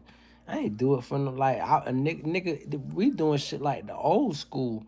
What do your parents got, nigga? That's how we play shit, nigga. I gotta come to your people own house, so I know you not in it to win it with my jit. Trying to cash out on my jit. You got me fucked up because cashing out on my jit mean cashing out on me. And that's so if I feel that way about a black jit, you know I'm gonna feel that way about the white kid. Hey, jit, bitch, I'm gonna be like the white men when they daughter date one of the NBA or NFL niggas. Only way she dated you, nigga, is you marry her, and we know you got $100 million contract. Same fucking thing. Only way I can see my baby dating a white boy, he gotta be rich. Ain't no dating no broke ass cracker, bitch. What we in it for, bitch? No fuck way. That's millions of years from now. But I'm just simply saying, for the sake of I didn't bust my fucking ass to give it. Just same way a cracker feel. You best believe the same way a cracker feel. I got all these millions of dollars and you gonna go marry a nigga, bitch, you will get cut out the wheel. That's how the cracker feel. Black people, we love our kids to death. You see that father just killed his 3 daughters? Oh my God, Jesus Christ.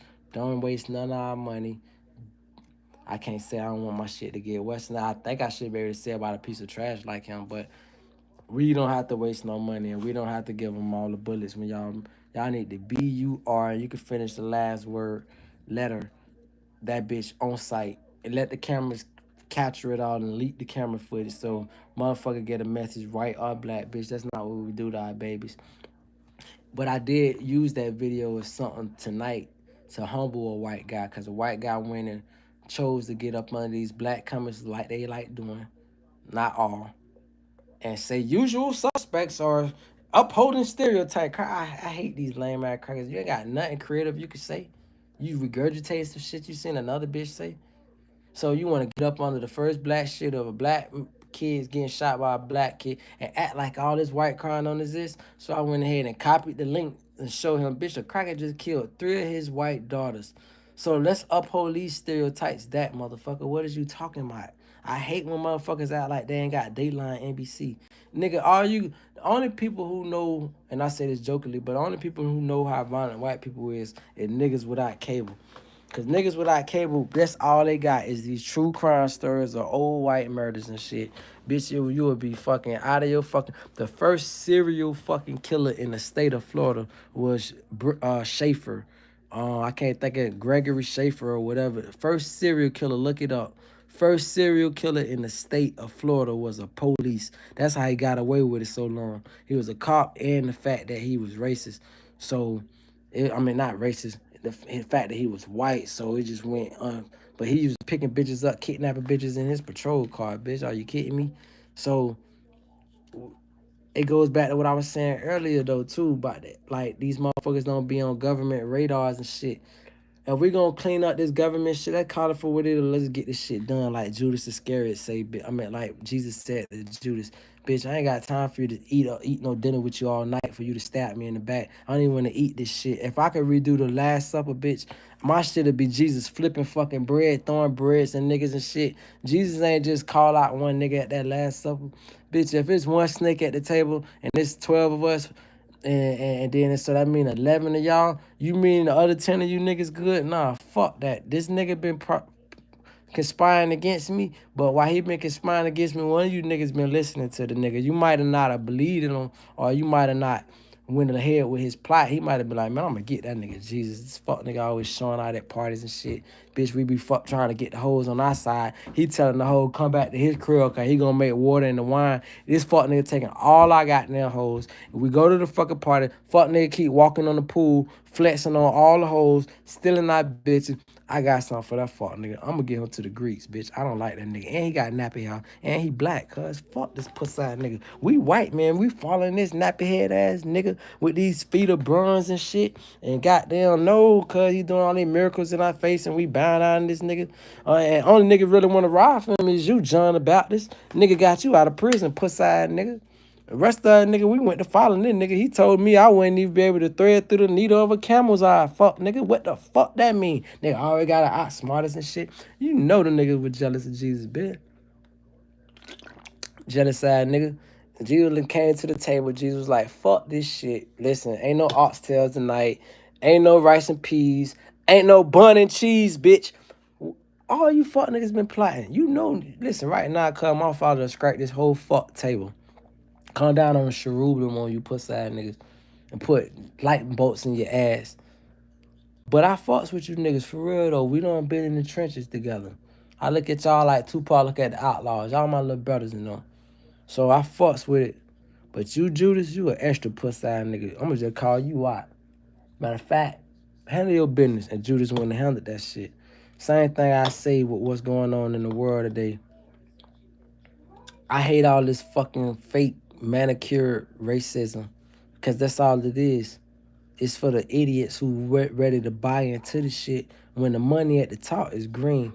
Cracker and the niggas sitting in the goddamn polo club together, bitch. You niggas ain't seen that. It's like one thing that's always humbling for most niggas out the hood is when you go to these places like Calabasas and San Bernardinos or the whatever you could think of in the world or in the country rather that's white and see niggas coming out these houses. It's just gonna fuck you up. You're gonna be like, yo, my parents lied to me. They said they had it so hard. Like my mom used to get mad when I used to argue about it. Like, I understand. My mama grew up in Alabama. Alabama in the 60s, no fuck joke. Bitch, civil rights movement, all fucking Alabama. You best believe it. So I definitely don't play over that shit. But one point I always highlight to her was, you got motherfuckers that was graduate. Even myself, dog. The when I bought my crib, this was an educator, old educator. The guy used to be old throwback educator. That man, I don't even know if the colleges is in existence no more, but I found one of his like college diploma or some shit. And I'm like, this nigga got a diploma from like the 50s. Nigga went to college in the 50s. So you be having parents saying, man, I had it rough as a kid. I had time for school. No, nigga, you didn't want to go to school. You would have been a badass. Niggas was graduating from college in the 20s. Niggas. That's how fucking black colleges started. Because niggas refused to not continue their education. So, you know, I don't say so much shit. That is a lot of this shit is just random, but all in all, that's where we at with it. Or time to go be daddy, put my baby to sleep, get my baby spoiled. But that's part of the point that I'm making, which is you want to afford your kid the best life, but you don't want them to forget their identity of blackness. But you also don't want them to feel like they less of anything. You want them to know, oh, you better than a lot of motherfuckers. You start off in front of the 8 ball. And let me finish this last point going back to the woman. I hope I didn't offend, but I'm not going to reach out to her. When she didn't call me back tonight, I said, dawg, you stunting son of a bitch. I just want to have a regular conversation with a woman and not toot my own horn about how hard I worked and what my plans is financially for the future. It's like so crazy trying to start a conversation or have a conversation with a person and not tell them or reveal them about yourself. Excuse me. When yourself, it's just tough. It's like if I told a female for a short period of my life as a teenager, multiple years, I was homeless.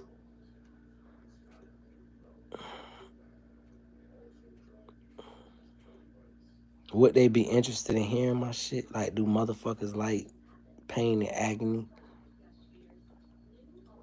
You know the crazy part? When I first got my career, like all I kept thinking about was being a teenager homeless. I forgot all about that shit. I said this before on a live, but I did. I can't even look at the camera when I talk about this shit because it's embarrassing. Because there's no reason I should have ever been homeless. Both of my parents owned the home. Owned the home, not was living, renting no apartment. My mama might have been still making payments on her shit. But my dad most certainly earned his shit, and my mama, so I'm not no nigga trying. That's why I get so mad at these suburb ass niggas. Fuck nigga, you were living better than me, and I wasn't living the poorest. So pussy nigga, like, why you niggas get all these shits in your face and then get on the TV and mislead our kids? But whatever. At the end of the day,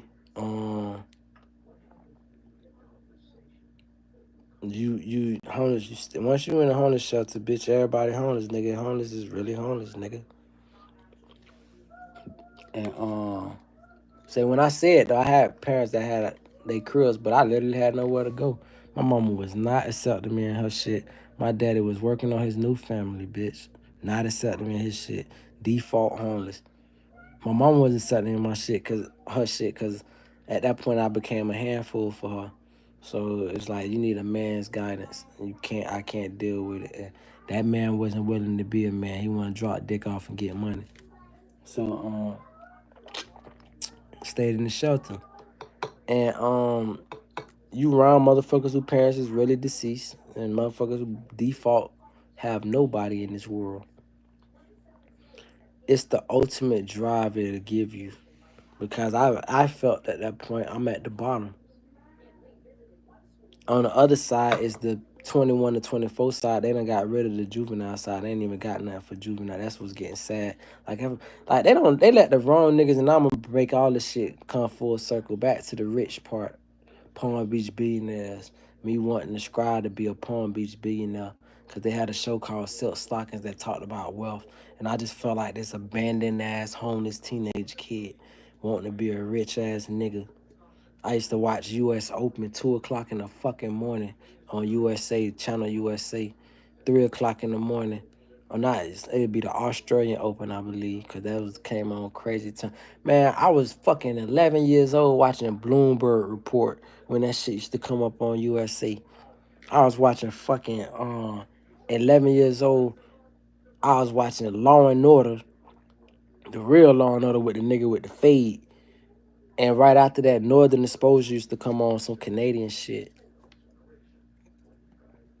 I always was a nigga trying to think outside the box, get myself out of a situation of poverty. I hated it. Still hate it. I'm still poor. But when I brag on how far I fucking came, let's say it's 100 steps to life. Let's say a millionaire is at step 50. Let's say a poor motherfucker coming out the hood is at step 1. Well, if a millionaire at step 50 and I made it at step 20, of course this millionaire looking at me like, nigga, you on step 20 talking about you this, that, fuck, nigga, you ain't got no money for real. Fuck, nigga, you seen how far I came, nigga? I ain't came from 1 to 20, nigga. I started at negative 20, puss ass, nigga. Fuck you mean, nigga? Started at negative 20 square, nigga. Yeah, that part. So, bitch, if you see me at even 20, nigga, that mean I got 40 steps, nigga. Fuck you talking about, square, nigga? So, or sometimes a nigga might even at step 30 looking at you at step 20 thinking he doing best. But you at step 40, pussy nigga, I'm farther than you, nigga. We didn't start from the same position. You looking at where we at in life, but we didn't start from the same position. I start from under the fucking mud, nigga. Limestone squad, nigga. That's why I be able to pop my shit and say the things I say and be so open. Because like I thank God for giving me grace. That's the only person, like, I don't know who the first person said to me back in the days, man have no hell or heaven to put you in. But ain't that the goddamn truth? Cause the niggas say what the fuck they want, but pussy nigga, you got no power of putting a nigga in hell or heaven. Niggas even take niggas' lives off this earth. But ain't nan nigga in the history of mankind, ain't crack in the history of mankind, son of nigga to hell or heaven. Matter of fact, to give a sneak preview when I start doing my look, man, I'll do that in my next video. I'll have a treat next live. But yeah, that'll wrap this shit up to say that, cuz, and I'm glad I went in on this bitch. 159, this shit by then. That's where we at tonight, man. Y'all be some great parents out there. Did I finish up my point I made with my baby about the little kid? Oh, the point is, too, though, the funny part. So she tackled the little white boy. They get up. I'm getting up slow because I'm laughing in my head at how appalled he looks. Like, yo, what the fuck is your issue? So my baby hit him again. Now I'm rushing over. He hit my baby. And I paused. I'm rushing over, but I paused because I knew for one thing for sure, two things for certain. I was not coming to attack the little kid because I told you to leave the little white boy alone. Your ass keep chasing him. Now the cracking on finally hitting your shit. So are you gonna get over your little white boy session early in life? So fucking goddamn. He hit my baby processed the shit a little bit. And ready to try to hit him again. And I grab her, I say, yo, man, I just spent my money to get us in here. He done ran over to his mama like, yo, get me away from the little black girl. And I say, I just spent my money to get in here. Not only would I pop your butt, we're going to go home if you chase this little white boy one more time. Go sit back down.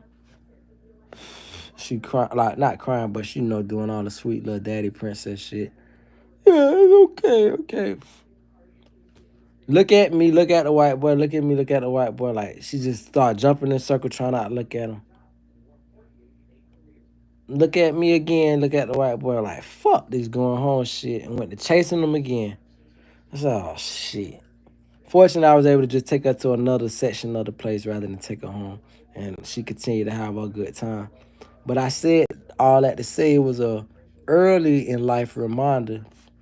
Damn, dog, if you bust your ass and you get super successful and you keep doing everything you need to do, the more you climb that ladder, the less black people you see and the more others you see. And these are the people that's going to be your daughter's friends. And you friends with who in your immediate vicinity. It's friends that never would have been friends had they not had money, they parents not had money, or they parents not been broken in the bitch. They would have never. So the friends that was solidified through everybody's childhood was the people that was in your immediate vicinity based off of what your parent achieved or didn't achieve. I'm gonna cut that into a short because that need to be said. That's a fact. We all live lives as kids off of our parents' clout or lack of clout. You can afford your kid this private school and this and that because of what you achieved before they touched the earth, and vice versa. So, that was a start reminder, but I also was a start reminder to let her know I'm going to probably put in my clause like a rich ass cracker where in life we live, daddy has not, doesn't, she can't hear that conversation now, but of time and time. Shit here, I done had my little white girls. I never dated a white woman. I did have a white girlfriend. And that's when I was in the homeless shelter. I forgot all about that. Like I said, I was a homeless teenager. So humble, complete humility. I dated a white head banker. We went to Bass Pro Shops and they had like this little film movie session in Bass Pro. We held each other hand the whole movie. And then we dated for a whole fucking day. And then I think the rumors started to get out that we was a couple. And based off how my mama shaped me already, I could not stand the fact of people say, "Oh, you got." She wasn't just a white girl; she was a traditional white girl. Like that's one thing I would say. I used to always say my whole life, if I dated a white woman, it gotta be a regular white woman. I don't want no. I can't stand a white girl that act black. Like, oh my god, them hoes is a nuisance. It's like, bitch, get a life. Like, it's patronizing. Like, would you like me to talk? I like this. Because when people say people talk white, it's not because they grammar usage. Because white people don't have no vernacular that'll stun you and shit. It's the fucking octane, what they call it, octones in their voice, octaves, whatever. It's their voice decimal and the pitch tone and how they speak. That motherfucker say a person talking white, not the actual grammar. Let's clear that shit up. With that said, though, I got love for a lot of white people. I just know the balance of what I bust my ass for. I didn't bust. Think about the niggas. Like if Pat Mahomes Senior, not Patrick Mahomes Jr., but a senior, which was one of my favorite baseball players. Now let me show you these baseball trophies in the window. If he was just Pat Mahomes Senior and Pat Mahomes is just a regular motherfucker, it would be a tragic story that this nigga bust his ass to get out the ghetto hood probably to make all this black money, and then 3 generations from now you're gonna be dealing with a white kid who don't even remember his granddaddy was black. Niggas be washing their whole generation away. And I often said, I wouldn't mind if I was one of them niggas, like if I met a white woman, especially at this point in my life, I'm more receptive. Would I be? I think I am. Who is identifies as a white woman, no she a white woman, but gonna have loyalty fully to me as a woman, not a white woman, but as a woman. Yo, give me that full white loyalty like white bitches supposed to be world renowned for. Treat me like a white man. That's the only problem why I probably never dated a white woman. I don't trust they would treat me like a white man. Ain't nobody respect their man more than white women respect white men. They fear the motherfuckers for every reason in the world. They run the world, bitch. I run the country, bitch. Why wouldn't you, bitch? Like if a man say he could grab bitches by the pussy and become president 2 times, say he could shoot a bitch dead in Times Square, he's proving who's the race that's in charge, not the master race, but who's running the show. So fucking white hoes fall in line like, hey, bitch.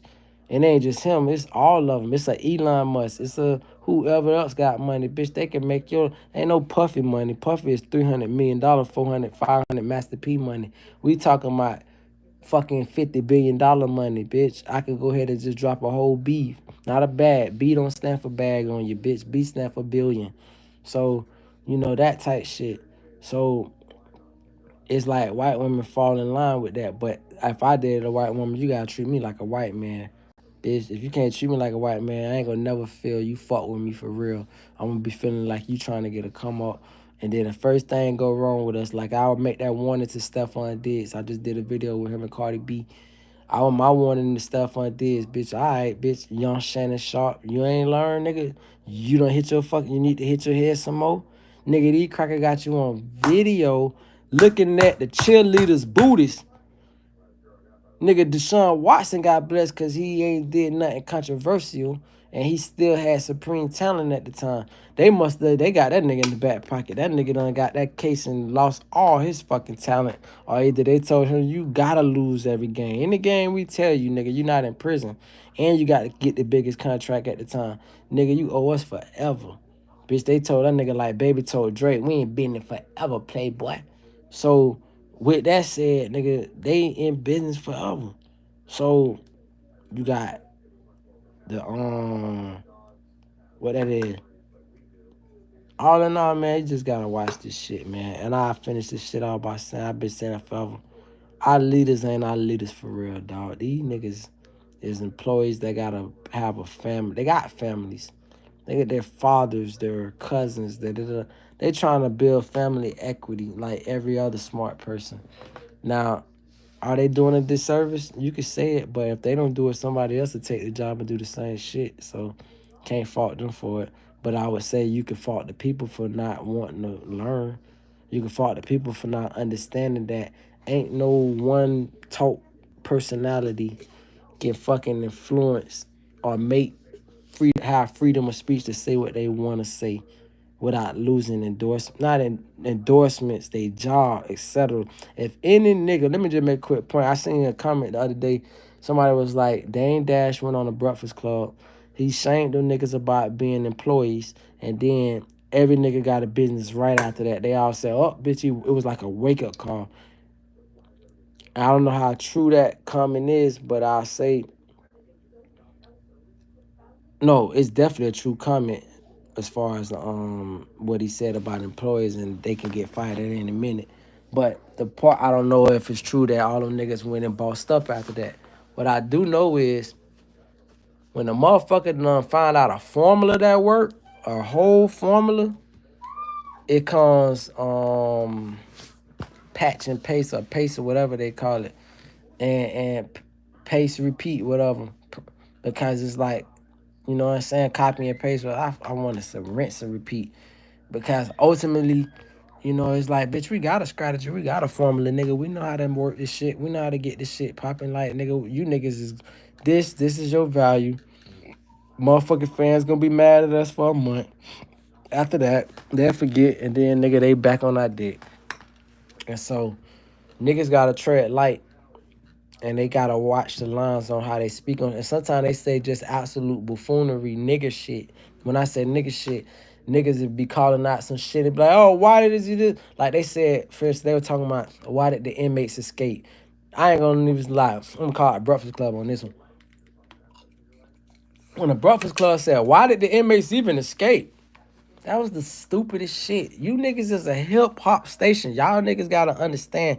Y'all niggas demographic ain't Y100 or fucking classic rock, big 105 type shit. I'm naming South Florida radio station. But these ain't the genres y'all placate to.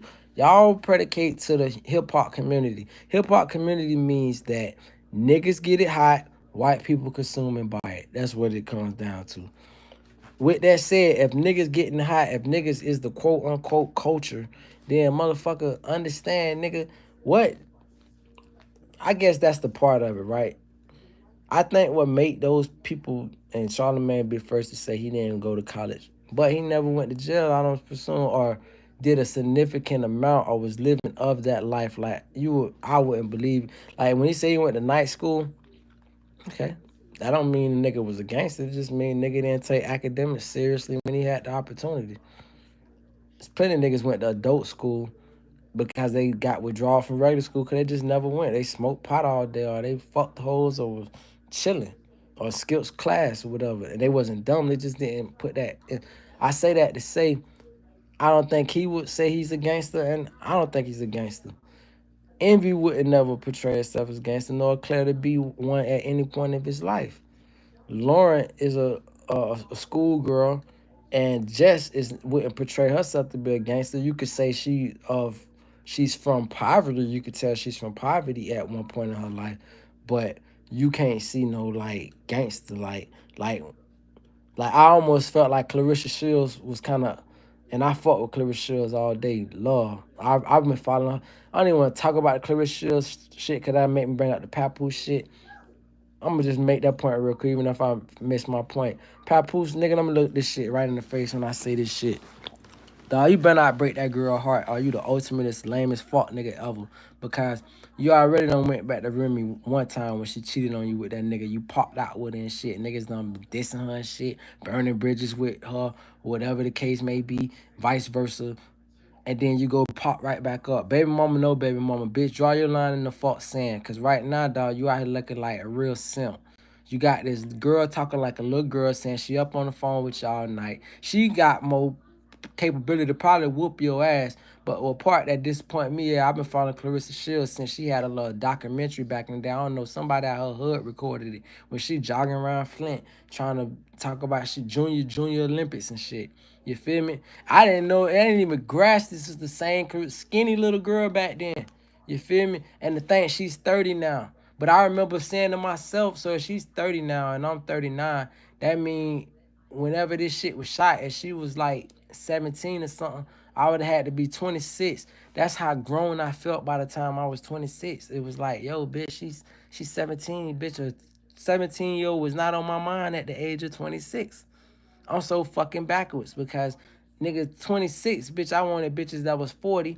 And then I turned 30 and wanted bitches that was 20. And then I got the 33, 34 and wanted bitches that was 50, bitch. And then I got the 39 and want bitches my age.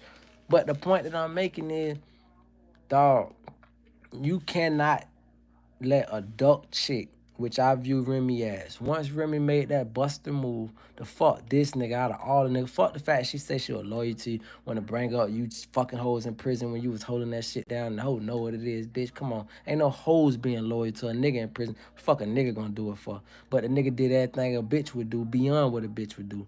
So this bitch know she fucked up. But it also shows you a lame nigga she never respected. She just was with you out of like sorrow, like she like, yeah, this fuck nigga did hold me down. Damn, dog. Like, you motherfuckers you a date for that reason. And let me just give a apology real quick. I thought about the shit. They had a subject on the Breakfast Club the other day, talk about short men and shit. I want to apologize to this girl named D from back in the days when I was in the 7th grade. I broke up with a girl because she was too tall. And I was such a fucking fuck nigga because I broke up with her for a girl named Luna. And Luna dumped me. No, I broke up with her for Luna, got with Luna, Luna dumped me. I went back to D and asked her to be my old lady again. I'm just a short nigga. This not knowing tall bitches is not gonna come. You get your chance to make a tall bitch fall in love with you is for tall hoes lose their shit and become fully stupid. Meaning that bitches coming up in middle school ain't looking at, oh, he's short. I ain't never have a bitch tell me I was too short in middle school or high school, if I can recall. But I got all kind of like crazy pictures of proof. It was when bitches became adults. It's like something went into their head that this is accepted. You know how many tall, broke ass niggas walking the earth? You know how many niggas, and that's what hoes don't get to understand, like men jobs, like men, fucking tough laboring ass, preload at UPS type shit, where you gotta deal with all these boxes, warehouse shit, where you touching thousands of boxes a night, lifting shit, preload type shit. They ain't never seen the short niggas running that shit. You go to any fucking warehouse where it's overnight work, physicality. Ain't talking about short, 5'10" short. I'm talking about 5'8", 5'7" short. Niggas is running that shit. Bossed up, sauced up. Busting their nigga ass. Outwork any big nigga. So, because you gotta think, if I'm a tall nigga, it's like I'm a stallion, bitch. These hoes is looking at.